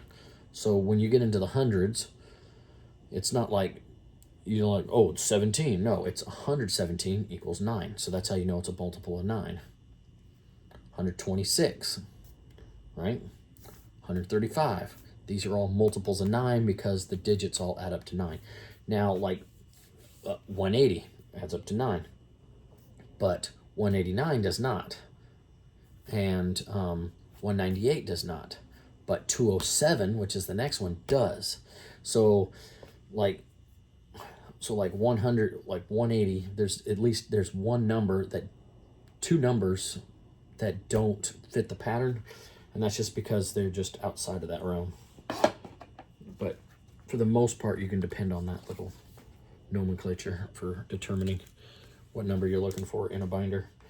Now the Vault X ones that I buy, which are the 12 pocket, even easier. Because it is a rather even number. Go ahead and get you in there. All right, so the water finishes page 3. I know this is a long video, guys. I'm sorry. But I wanted to get this all done in one thing. Again, if this was a live, which would have been more fun to do, but I don't know how to do lives just yet, and I don't want to just do some random live for my first one. Maybe this week I'll learn. I did get a webcam. I have a mic, but this table, Problem with this table is this lip is rounded. It's not flat, and it's not deep enough for the mic to mount onto it. So I need to come up with another solution for that. But I'll figure that out here. So 27, so 28 will be the first for this set. 33 is the card and so wait a second. 27, okay, yeah. 37 is gonna be not here. It's gonna be down here somewhere. And the dragon one does not belong there. My eyes saw it wrong. 32, 31, 35. Hold on. 27, 28, 29, 30, 31, 32, 33, 34, 35 will be the last card on this row. All right? Yeah, okay. So it means 37 is the second one on this row. Oh, look, there's 28. There's 30. 33, 34. Okay, yep. 34. 34. 36.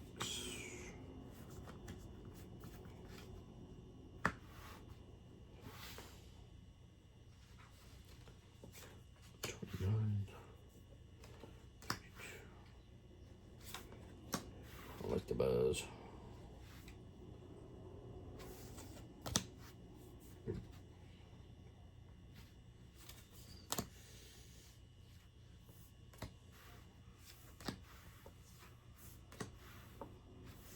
Oh, oops.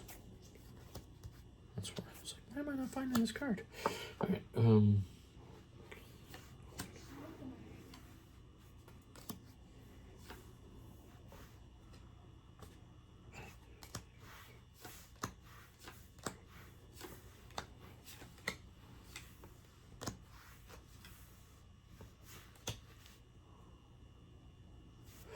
right.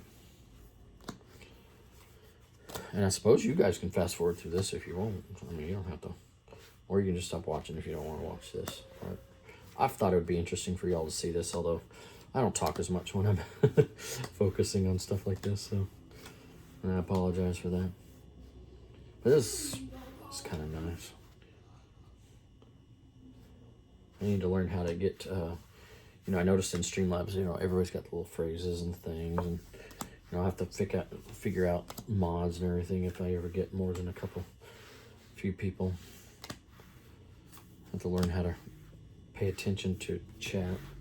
Although my computer has 2 really big monitors, so I should be able to just kind of put one up there. So I think my son keeps on forgetting that I'm recording. He's in the other room. He'll yell every once in a while. I don't think you guys can hear him, but you never know. If you can, I apologize. If you can't, well, there you go. Dax is kind of the reason I got into Pokemon. So he was, I think one of his friends or something brought some to school or something, and then he found Pokemon Go, and then he found videos online of Breaking Nate of all people, and Rev. He started watching them first, and then eventually he wanted some for his birthday, so we went down to, I'm trying to remember where I got it. I think it was Target. I went to and got a Celebrations ETB, and that was his first Pokemon thing I got for his birthday. And then for Christmas we got more stuff. We got a Lost Origin was released about that time, and we kind of shared a lot of Pokemon gifts that year because I liked it too. And here we are, neck deep in the sickness.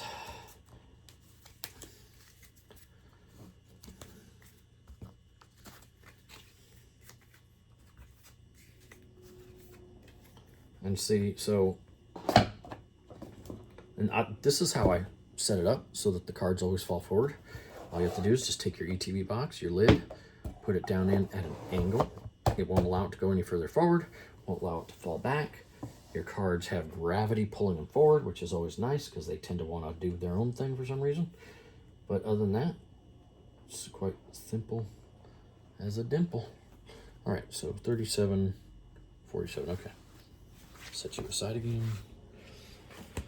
Whew. Almost 4 o'clock.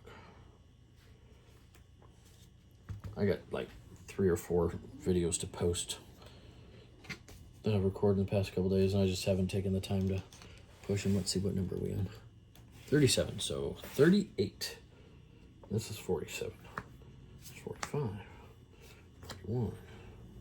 40. 44. 40. 41. 42. 38. Nope, that's further down, not further up. Oh, no. No, 38. Yeah, that's the first one. 39. 40. 41.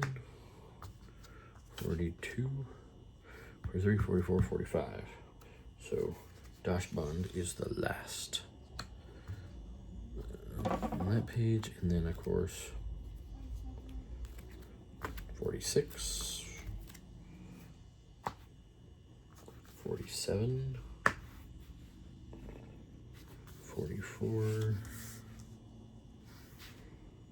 43. All right, cool.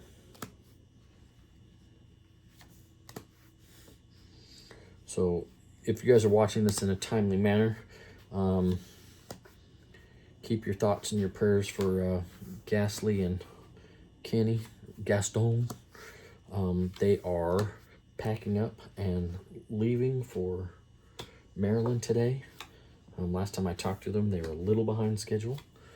I hope to see them tomorrow. We will see how that goes, but here's to hoping. You know, they're kind of like my first streamer that I watched was, of course, Nate, and then from there, and then of course Rev. But then one day I finally decided, you know what, I'm gonna go ahead and watch one of his live openings where he was like breaking a box and opening it for people. And I had no idea, by the way, at the time, how much these breaks were. I was like, OMG. But one of my favorite things to do, and this is going to sound bad, no offense to Rev, because he's great for what he does, but sometimes at night I'll turn on his Lost Origin Master Set video and just let that run throughout the night and go to sleep to that. It's distracting enough that I can relax. It's kind of like that mental anchor I need to fall asleep at night. And I wish he'd do more of those. I mean, with the way the pull rates are now with Temporal and Twilight, he can go back to doing those again. The early sets of Scarlet and Violet, the pull rates were way too fast. It was way too easy to complete. He would have had a complete binder within like the first 3 or 4 cases. Lost Origin, he went through a gargantuan amount of boxes, and he still didn't finish. I'm trying to remember what the card was he couldn't pull. I don't think it was the Tina he couldn't pull. It was a different card. I have to go back and look. I watched enough times, but I don't remember the last time I've seen the end of it. And so, because it is such a long video, I mean, I only sleep 4, maybe 5 hours a night on work nights, so, and I typically sleep 5 to 6 on weekend nights, so that I don't really get to watch the whole thing most of the time. It was nice that Rachel gave him a minute or two of break on those, and she opened a few. That was nice of her. Seemed like a nice family. What am I missing? Oh, nothing. Okay, we're good. So we're up to the Psychic, which Wait a minute, what am I missing here? Oh, Matt. Okay. Oh, I know what I did wrong. I skipped a page. Well, this is fun. Happens every once in a while, y'all. You turn pages and you're not paying attention to the fact that you accidentally skipped one, but that's easy enough to fix. I didn't go several pages. I actually have a binder. As a matter of fact, it's my Lost Origin binder back over here. And I managed to skip the second page of the entire binder. And I didn't notice it until probably a month later. Because I don't really open a lot of Lost Origin right now because that was getting frustrating. I can see I still haven't pulled the Tina. I have now the Lost Origin trainer gallery is complete, so that's good news. I'm kind of finishing those first. They're easier. Although Collecticon is going to be a hunt for all kinds of different cards. And I will have my Pikmin loaded on my phone. So if I come across a card and I'm like, oh, do I need that? I have the techniques. And 37. Yay. Okay. Now we're back on track. 38. 39. 40. My guess is they don't have reverses of Japanese cards, which is good. It makes it easier to complete these. 41, 42, 43, 44, 45. Okay, we're on track. 41, 42, where are you hiding? There you go. 43, 44, and 45.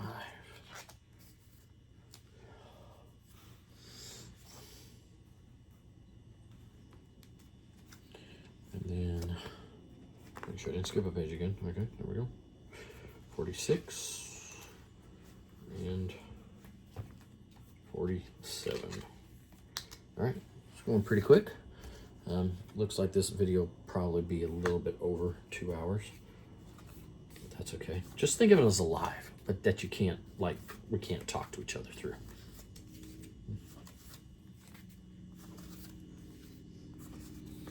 Unfortunately. I'd love to be able to talk to you guys live while I'm doing this. That'd be fun. But in the future, we'll get there. Need 2 this time.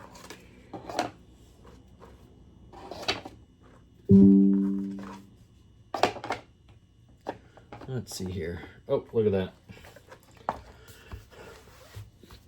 Let's see here. PokePair is live, and Rev just released a opening world's biggest Shrouded Fable Pokemon box. Shrouded Fable. Might have to watch that here in a minute because that is not been released yet. So what is he doing with Shrouded Fable already? That's not fair. Yeah, y'all. Okay, so let's go down that rabbit hole for a second. I don't like that. It's nice and all that these guys are big and they're popular and they're famous and everybody gets to see them do this stuff, but I don't think it's fair to everyone else that they're getting the cards that everybody else has to wait for. It's you know, for lack of a better term, favoritism, which is just not 48. Not what I like things to be, you know, on the up and up, fair and equitable for everybody. So when I see inequity such as that, it is a little frustrating for me. You know, 1 + 1 should always equal 2. So, and that's just my take on the world. So when these guys get this stuff and it's like weeks before anybody else can get it, or even just a week, it's like, okay, by the time we get to actually do the stuff, we're already behind. What? In the same instance, though, some of these guys, oh my God, they pay god-awful amounts of money so they can open this stuff early. And it's like, why? That card's going to be worth, like, let's see, like, what's an example? Some of the cards that people bought tons of, like the Charizard from Obsidian Flames. When that card first came out, it was in the hundreds of dollars. And then now it's like 40 something dollars, maybe, if that much. It's like, so what did you think you were going to gain out of getting access to that card that early and having it in your set? You get to say for the first 2 weeks, I'm the only one with this card. That's rather fleeting.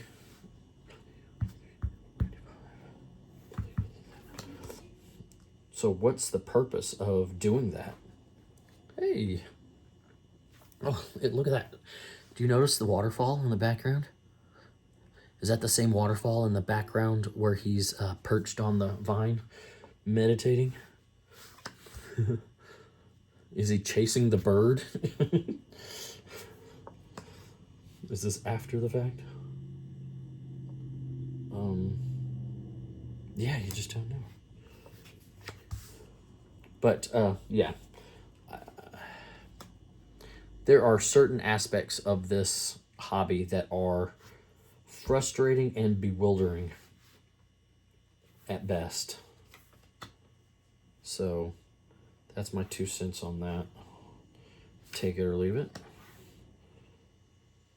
Not terribly worried about it, but at the same time, it's something that enters my mind when I see some of the things.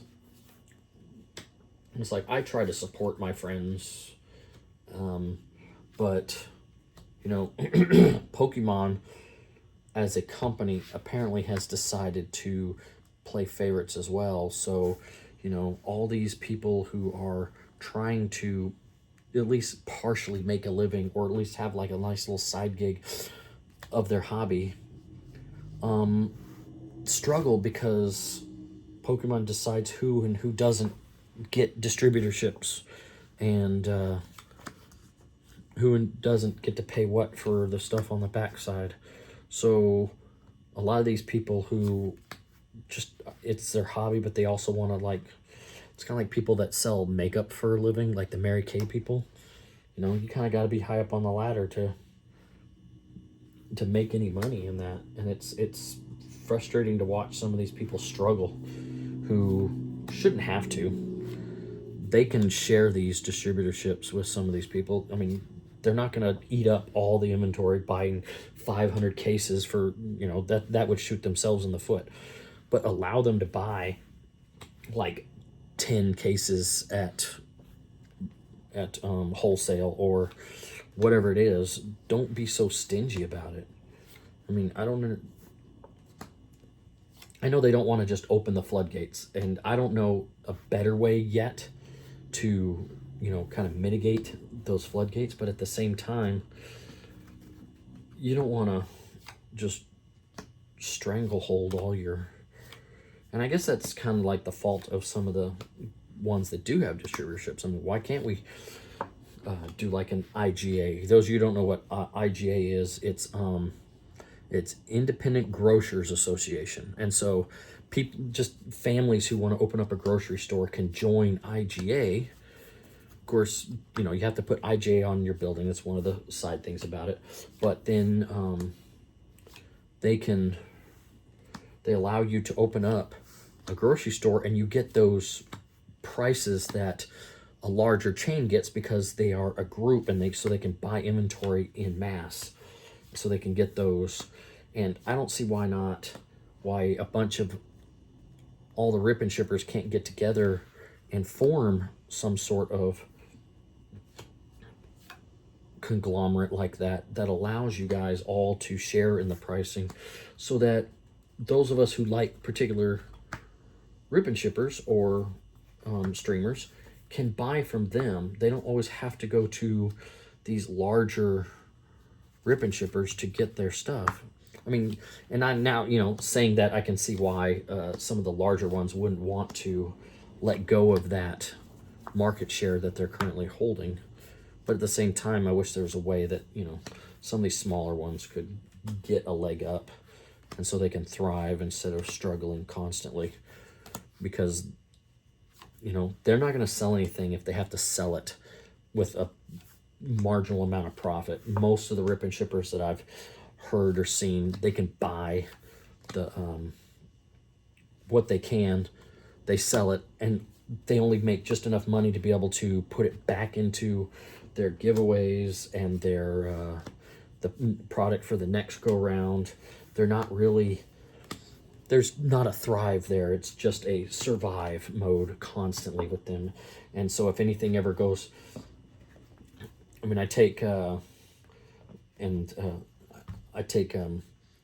Chris Pye, for example, who took a risk, bought a really high-end card set, and did a box break with it, and it paid off. But he had to put his money, his own money, up front onto that, with the risk of knowing that there was a chance that nothing, that it couldn't, wouldn't have sold, and he would have been stuck, and his channel would have stalled at that point. And the number of rip and ships I've seen that have failed because they've stalled because they don't have that good pricing that other rip and shippers do, and so they can't build the customer base they need to survive and to even get close to thriving. And so that's one of the frustrating things I see out there a lot. There is a point where you kind of turn that corner where you're starting to, you've built up a customer base and you're selling a lot of stuff, and you don't have to necessarily sell it at wholesale and keep your customers, although you are able to start saving a little bit. But again, all it's going to take is one misstep and it all comes crumbling down, because you're still having to charge more than what the wholesalers can. There just needs to be some sort of like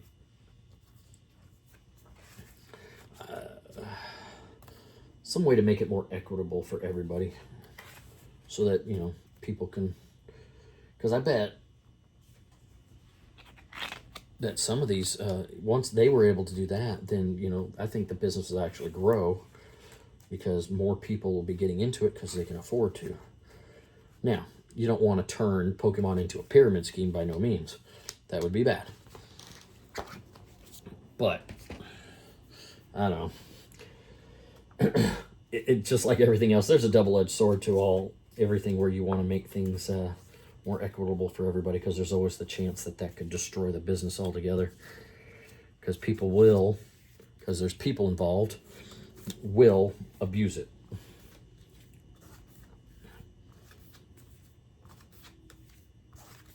And you'd be surprised, you'd probably be surprised by the people that would end up abusing it. It's people you'd think would never in a million years do something like that, but then all of a sudden they're like, oh, well, I could, so I did, type of thing. And that'll be one of the hard parts about that whole thing, is how do you prevent that yet still, so everybody can benefit from the hobby.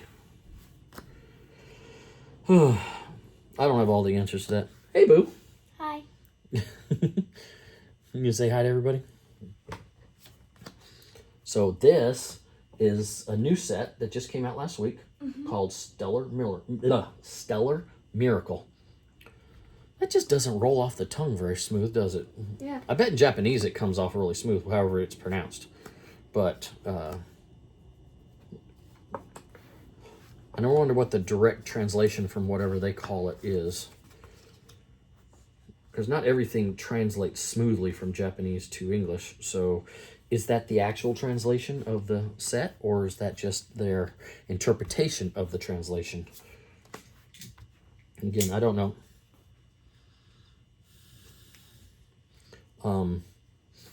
Answering you that, because I don't know Japanese. So we're getting there, guys. We only got 3 stacks and then the poles left, and then we'll be done. So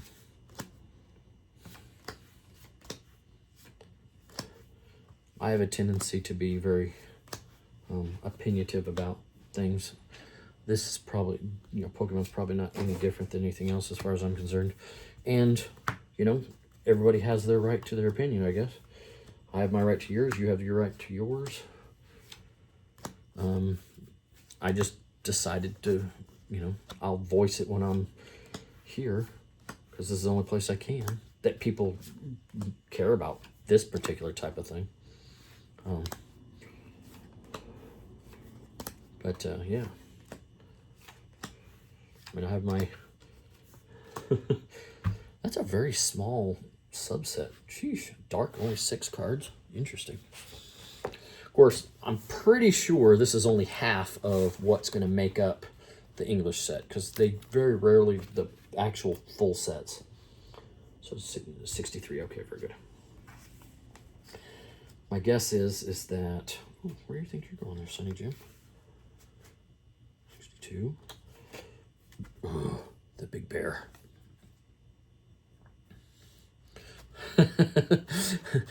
This should be Max v Max's new card. This is him. He's Panda. So if you're watching, Kyle, that's your new card.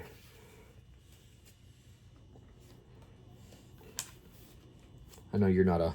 I know you're just a panda, but that's a big old panda, and he's a mean old panda.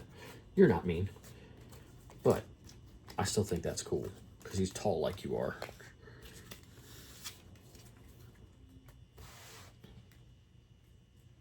All right, did I swap these yet? No, I need to put this back here.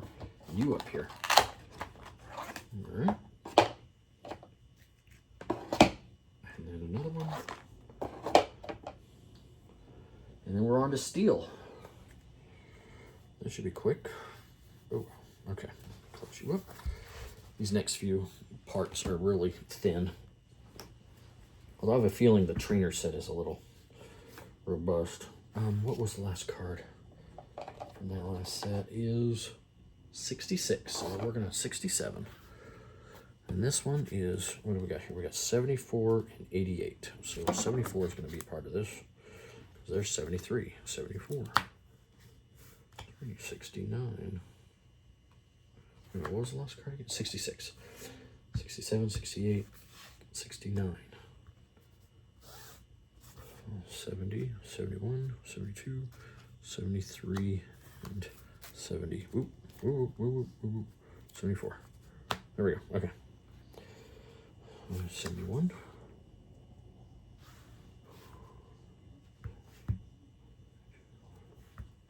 Okay. 68. Oh, I know what the next one is. There's 70. You guys are getting a little off kilter here. There we go. There you are. Okay.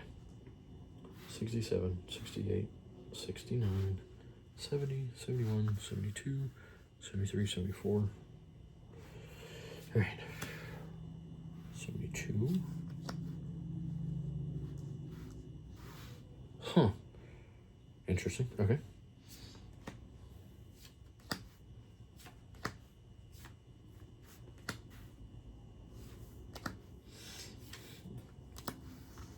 I feel like all these Pokemon would have to work together to do anything, except for Orthworm. But, you know, Drawlodon would need him to turn the gears, needs these guys for the gears, needs the nuts. So, yeah. They're all part of the machine. Oh my gosh.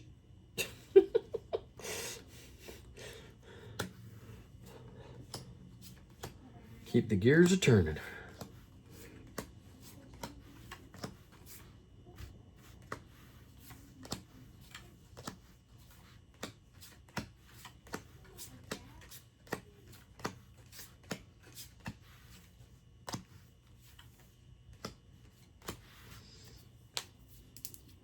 Okay.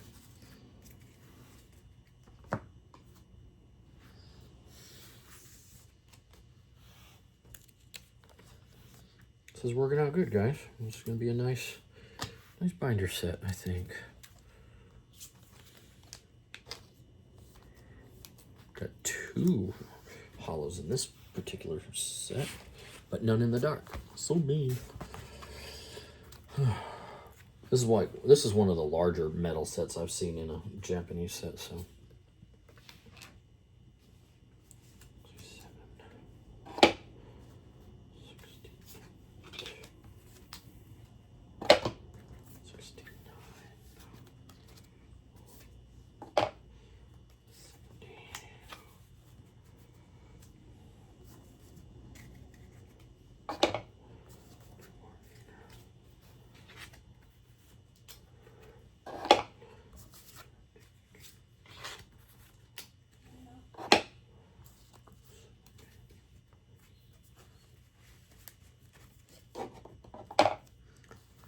74. So, and 75 is the dragon. And we're just going to put both of these in here. Just because I only got 2 of them. It's not a big deal.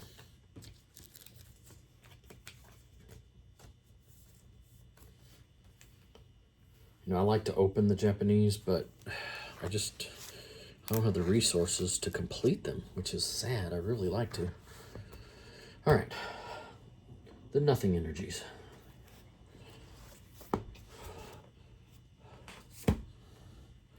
You used to call them starry energies. I don't know what to call them, though. Okay, so 74 was the last one. Is it 74? Oh. Yeah, 74.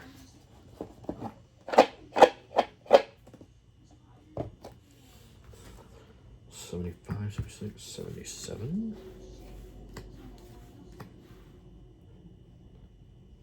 80 is going to be down here somewhere. 82 might be that first one. 86. Ooh, this is a big one. Okay. I'll figure this out here soon.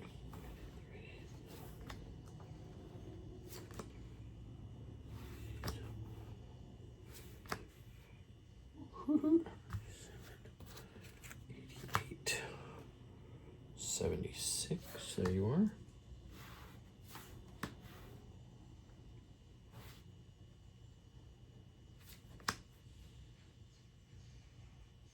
78. All right, I gotta find 75.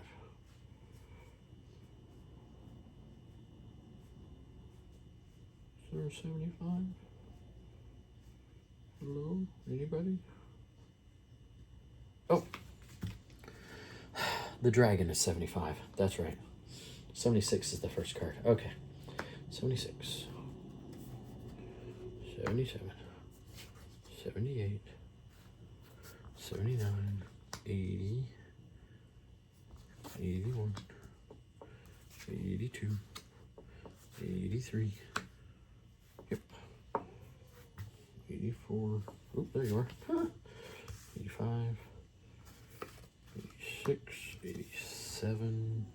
That's what I thought. So I was like, I'm pinching something somewhere. It's right there. Okay. And 88. And that closes out that section. Okay, now we can go.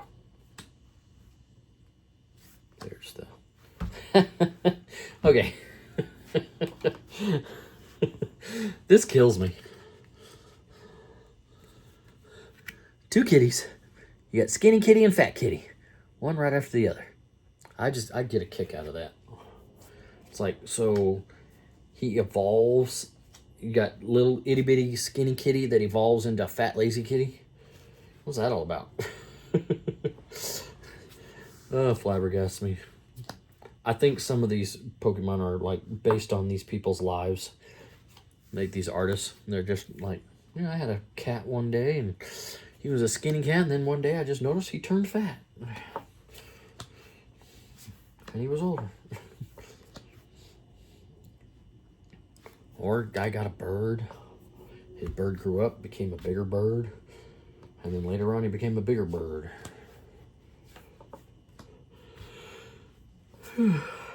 Excuse me. Woot woot.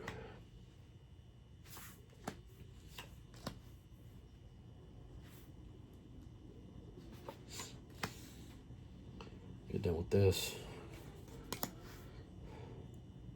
Probably probably going to sort another set. It's just been really fun to sort bulk today. This is building a new binder, which is always a ton of fun. And I have a bunch of stuff to build other binders with. I haven't really been keeping up with the, what's the Japanese set with the Bubble Mew? I know it's Haldane Fates with us, but I'm not, I'm still a little sketchy on some of the Japanese set names. Like Ruler of the Black Flame, I know is Obsidian Flames, but was that the only set for Obsidian Flames, or were there two of them? Because I've noticed most of these sets are 2 or 3 sets make up the English set, minus the promos that we end up taking out of them, which is apparently a point of contention with some people. Although, I mean, I keep a master binder of my promos too, so I mean, technically I'm still collecting them. I guess they don't like the fact that they're guaranteed pulls in the things that you get them from, but the thing about promos is there are none in booster boxes, and there's usually just one in an ETB. Most of the promos are spread out throughout like more unique products, like the collection boxes, and there'll be a time when those aren't printed anymore and you can't get those promo cards anymore, and they will gain a lot of value that way. So like, I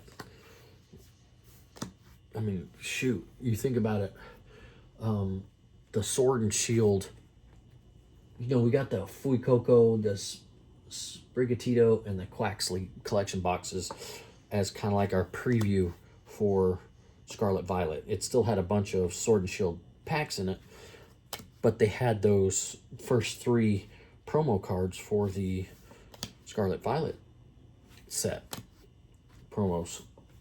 And so those boxes, they had a version of those for Sword and Shield, had like Score Bunny and a couple other ones. I don't remember exactly which ones they were, but we were at a card store when we were over at Card Party on our way into town, and the place had those boxes, and the 3 of them were like $200 just for these little $20 collection boxes. So I mean, if you think about it, those things are extremely valuable, and they're only 3 years old. So hence why I have the sealed collection, because these are going to be almost impossible to get not too long down the road. So you want to make sure you're getting these collection boxes and you're keeping them sealed, because they're going to have a significant amount of nostalgia and value down the road. I mean, I know the one of the ones that had a lot of hype, and I fell into the hype, and I bought one of those Charizard collection boxes when it was at a premium price, and then it fell because they popped the reprint. I wasn't really familiar with Pokemon's habits at the time, so I was a little naive in some of my earlier purchases when it came to Pokemon. I always believed that hype when you saw online of someone saying, "Oh, this set's going to go fast, you better get it now." Well, that was stupid. I fell for that kind of stuff in the early days, so I was buying stuff way overpriced for my LGS, which, we won't talk about that. My LGS is a bit, yeah. So anyways, I digress. I don't go there much anymore. We have collecticons that travel nearby here often enough that any trading or any cards I want to buy, either TCG Player it or other methods, because LGSs have a tendency to be very much capitalistic, to say the least. 88, 89, 90, 91, 92, 93, 94, 95, 96, 97, 98, 99. I'd be 3 cards short. So we'll hold off and do those next. All right, let's go ahead and put you in and pull you, and then we're done with you. Oh, by the way, since we're here, I want to show you something that Panda got me. Max VMAX Plays. He sent this in my last batch. Check this out, y'all. So I don't know exactly what set this is, but that's the Squirtle, the Wartortle, and the Blastoise. And let's see, they're it says SM9, so that is definitely a Sun and Moon set. I have caught on to some of the nomenclatures for the, and so SM9, what would Sun and Moon 9 be? Hold on a second, let me come down here to Sun and Moon. And let's see, Black Star, no. Sun and Moon would be 1. No. Garden 2, Burning Shadows 3, Shining Legends. Would that be considered 4 or no? No, Crimson Invasion, Ultra Prism. So my guess is it lost. Oh, how much would its team up? Because he opened up a bunch of team up with because Jessica, his wife, opened up some of that for her birthday. So I wonder if these is from that. If that is, oh, yep, there they are. Nope, that's not them.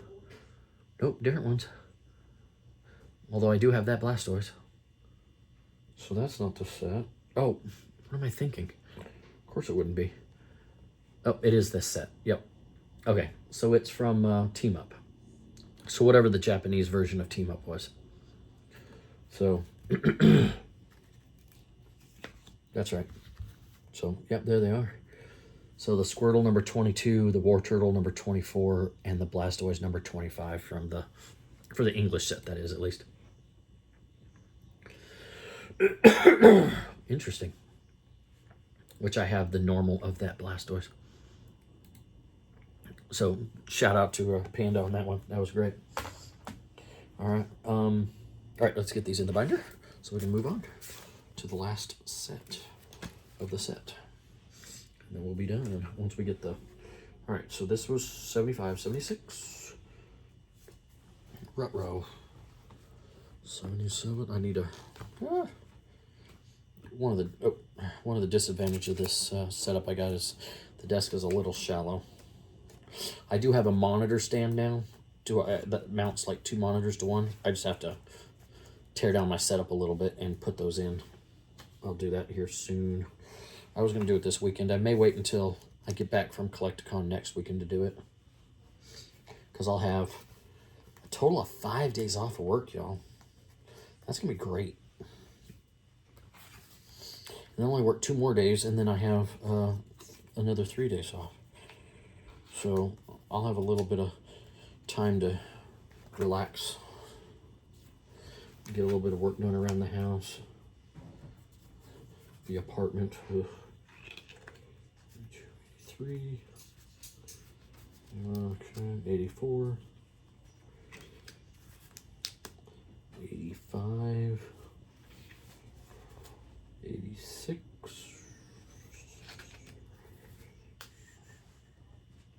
87.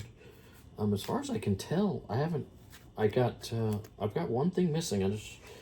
Which it's kind of odd that I'm only missing one thing so far, and that's the whatever this is, number 12, which I'm guessing based on its position is an EX, a green or red EX card for this set. But the bunny is here, so I'll have to go back through Krantz's live from the first night he had the box when Clamp opened up his 9 boxes, because I'll bet you whatever that card is showed up somewhere in that stream, and I'll know what it is I need to get to at least complete the main set. This is the thickest of them all. The thickest of them all. All right. And then you go in there with that. And now all we got left is the trainers. Ooh, which the trainers include the A-Specs. Yeah, guys, the A-Specs, as nice and neat as they are part of the main set. So they will be inside that little cubby of cards. So our last one was 88. So this is the first card of the next set, 89. There we go. 90. 93, 94, 95, 96, 96, and you are 101. You're way over here. All right. 90. Okay. 90, 91, 92, 93, 94, 95, 96. Someone's getting pinched. Probably right there. Yeah, because there's only 2 cards that go there.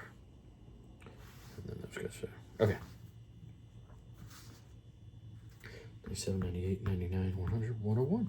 Goes right here underneath the peach. Or the dragon fruit. Or, I don't know, some sort of fruit. It's not a poffin.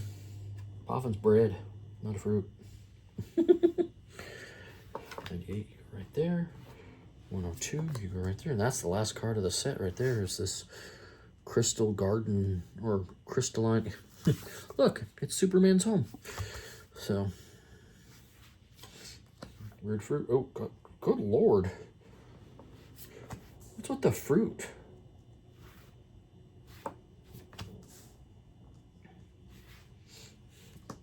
And I need to watch those streams a little more closer. I tend to, when I'm watching streams, I tend to get distracted. And so I'm not paying as close attention to what's going on as I probably should sometimes. And I apologize to everybody for that. But my brain races, and so I have to do something to keep myself anchored most of the time. I never noticed how much fruit is in this freaking set. Oh, look at that. I don't know if that's a fruit or just a stone. So you got weird berry, weird citrus fruit, and weird black rock. And the only 2 trainer set cards I've ever seen that have hit points.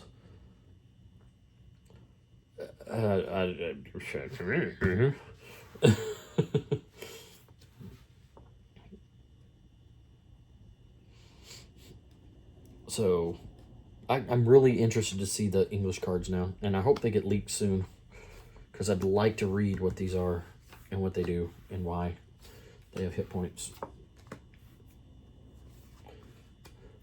I'm wondering if it has something to do with, you know, it's a shield of some sort maybe, and so it absorbs damage for you. And when it runs out, that's it, you're done, you move on. Or if it's, you know, I bet I'd know this stuff if I played the game any. Which, you know, it's someday I will. I have them. I have both of them. I don't have Sword and Shield. And, you know, I always want, man, I'd go get Sword and Shield. It should be cheaper now. It's still like 60 bucks. What the heck? I suppose I can go get it used from GameStop. Oh, yeah. Here we go, guys. Another conversation. GameStop. Now, regardless of how you feel about the whole slab thing, which I was watching a video on that, and man, they're ripping some people off, but some people are just desperate to offload their stuff because they can't sell it anywhere else. But yeah, what I saw from this video is they're only taking 8s and up, so nothing below that. It's got to be at least like within the mint range. They're offering what feels and looks like about 50% of value. And they're selling it. That's the one benefit though, is they are selling it for a relatively I mean, it's not like extremely over. It's not overpriced. It's not. I don't know if it's necessarily underpriced. I need to look closer at their. I don't know where to look to find, you know, pricing for slabs. That's why I've kind of avoided slabbing stuff. Although I have an extensive collection of slabs, but that's from, you know, wheels and other methods of acquiring slabs. But I've never actually slabbed one of my own cards. So that is a very nerve-wracking process as far as I'm concerned, because you're having to mail something to someone. So first of all, you got to trust that the postal service is going to get it there, which, you know, since I've started this, I've had a much better opinion of the post office, because they've been all right. They haven't like torn up anything really. I mean, a couple boxes have shown up in less than pristine condition, but they haven't like shredded one. I haven't like lost a ton of stuff. I don't think I've lost anything yet. I say yet because, you know, you just never know. Life is full of twists and turns, right? One of these days, one of my cards may decide to go on a walkabout without me, or anybody else for that matter. The benefit is unlike like FedEx or UPS, you know, they're not going to just leave the cards on your. Our post office drops off all of our mail at the apartment office. Yes, in case y'all are wondering, I am in an apartment. Maybe a little more history about myself, since you guys don't really technically know me all that well. All the people that have subscribed to me probably know you pretty well. But down the road, you may not know me as well. I'm Matt. I am high-functioning autistic.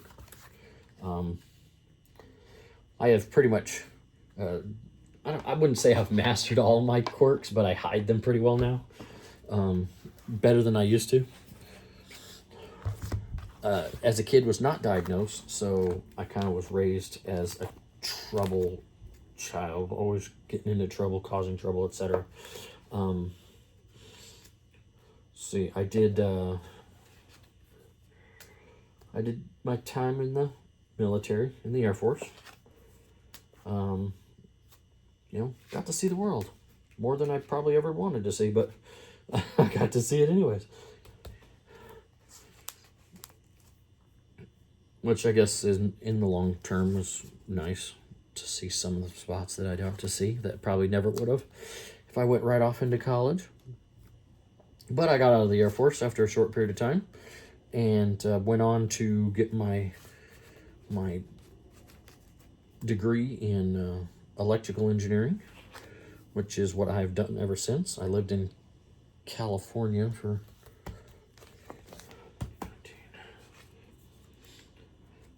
most of my life, because I was an Navy brat. So lived in California, lived in Mississippi, lived in Washington State, kind of all over the place. 25, 6, 27. And voila. So anyways, just to finish on that note, worked out in San Jose for about 10 years, and after I got out of the Air Force, got out of college, got a job there in San Jose, got married, 2 great kids, my son and my daughter, daughter first, son second, Aubrey and Dax, and then after Aubrey was born, we didn't really feel that we were kind of isolated out there, no real family-wise, so we decided to move out here to South Carolina, where my parents lived at the time, and lived here, bought a house right away, lived there for about 10 years, sold that place, bought a new house. Both of the houses were new builds, so we haven't bought a used house yet. I say we, there will not be a we, because about a little under 2 years ago, it was a decision that, that we were going to separate. And then February of this year, we finalized our divorce, and we sold our second home, the home that I thought I'd live in for the rest of my life. Nope. So I'm now in an apartment where I get to do this, and I get my kids quite often. Dax is with me most of the time. He follows me on my adventures when he's with me, and as you saw him earlier, he's been playing Roblox most of the day on my iPad. So, and I've been in here watching old episodes of NCIS and going through Obsidian Flames, and then doing this video for you guys. And got a big old TV on the back behind me here that has the Olympics on. By the way, the Olympics, official opening day for the Olympics was yesterday. So they are now in full swing. Looks like, ooh, y'all, women's beach volleyball. So, all right. So, and this is my collection behind me. according to Pikmin, which is not completely up to date because there's a lot of bulk from like all the Twilight I haven't cataloged yet. None of the Temporal I've cataloged yet because I'm not complete with those sets. Probably a little bit of Paldean Fates. Paradox Rift is mostly done, and so are all the other sets below that because they're complete. So I said, you know what, now that they're complete, I'm not going to be adding a lot to them, so I can go ahead and finish up cataloging them. But this is the you got all the lunch boxes right here. These are actually full of the sleeves from ETBs. There's a bunch of them. There's the tins. Some of them have stuff in them. Some of them are empty in case I need them to put stuff in. Like this tin right here has those small little fun packs and some of the Halloween packs. The fun packs from the holiday collections, and then the Halloween packs from the trick and trades. And then like these, one of these lunch boxes, and I'm pretty sure it's this one right here, has all the dice from the ETBs. Yes, I did keep them all. And that one is heavy. I always grab the whole thing, never by the handle, because I'm sure the handle would break if I did. I accidentally ordered 2 of the SV5 binders. So there's the spare, and then these are the 2 binders that I have not opened up from Card Party. The one I did open up is up at the top there. Oh, you can't see it. Hold on, we gotta reach up a little bit higher. There it is, right there. And it's just got like the cards from Card Party. And then there's the binders, and that's all the Twilight ETBs. And yes, those are full of bulk and other stuff. I think there's actually a couple of pull cards, but ones that I am not short on. I only need 3 more cards. But according to Pikmin, as of this morning, I have total cards of 40,981 cards in these ETBs somewhere, or rather. And that's including the ones that are in the binders. So, but not Japanese, because they don't track Japanese. If they were tracking Japanese, that number would be probably 20 or 30,000 more. Because people don't like Japanese bulk. And so I said, I'll take it, because I like bulk. And like I said, someday someone's going to be looking for ways to complete Japanese sets, and I will have that material for them to be able to do that. But I think we've gone over enough today. Got to see me open that binder of the Stellar Miracle. I cannot say that today. That's the 3rd time I've tripped on that. Stellar Miracle. And showed my pulls. We sorted the bulk. We got everything into the binder. I notice I have a ton to go to get that complete if I ever decide to do so. But I know a couple of people who can help me with it. And that's all I got today, guys. I think 2.5 hours will be plenty to keep you digesting for weeks to come. So I hope to see you on the next one, and talk to you later. Bye.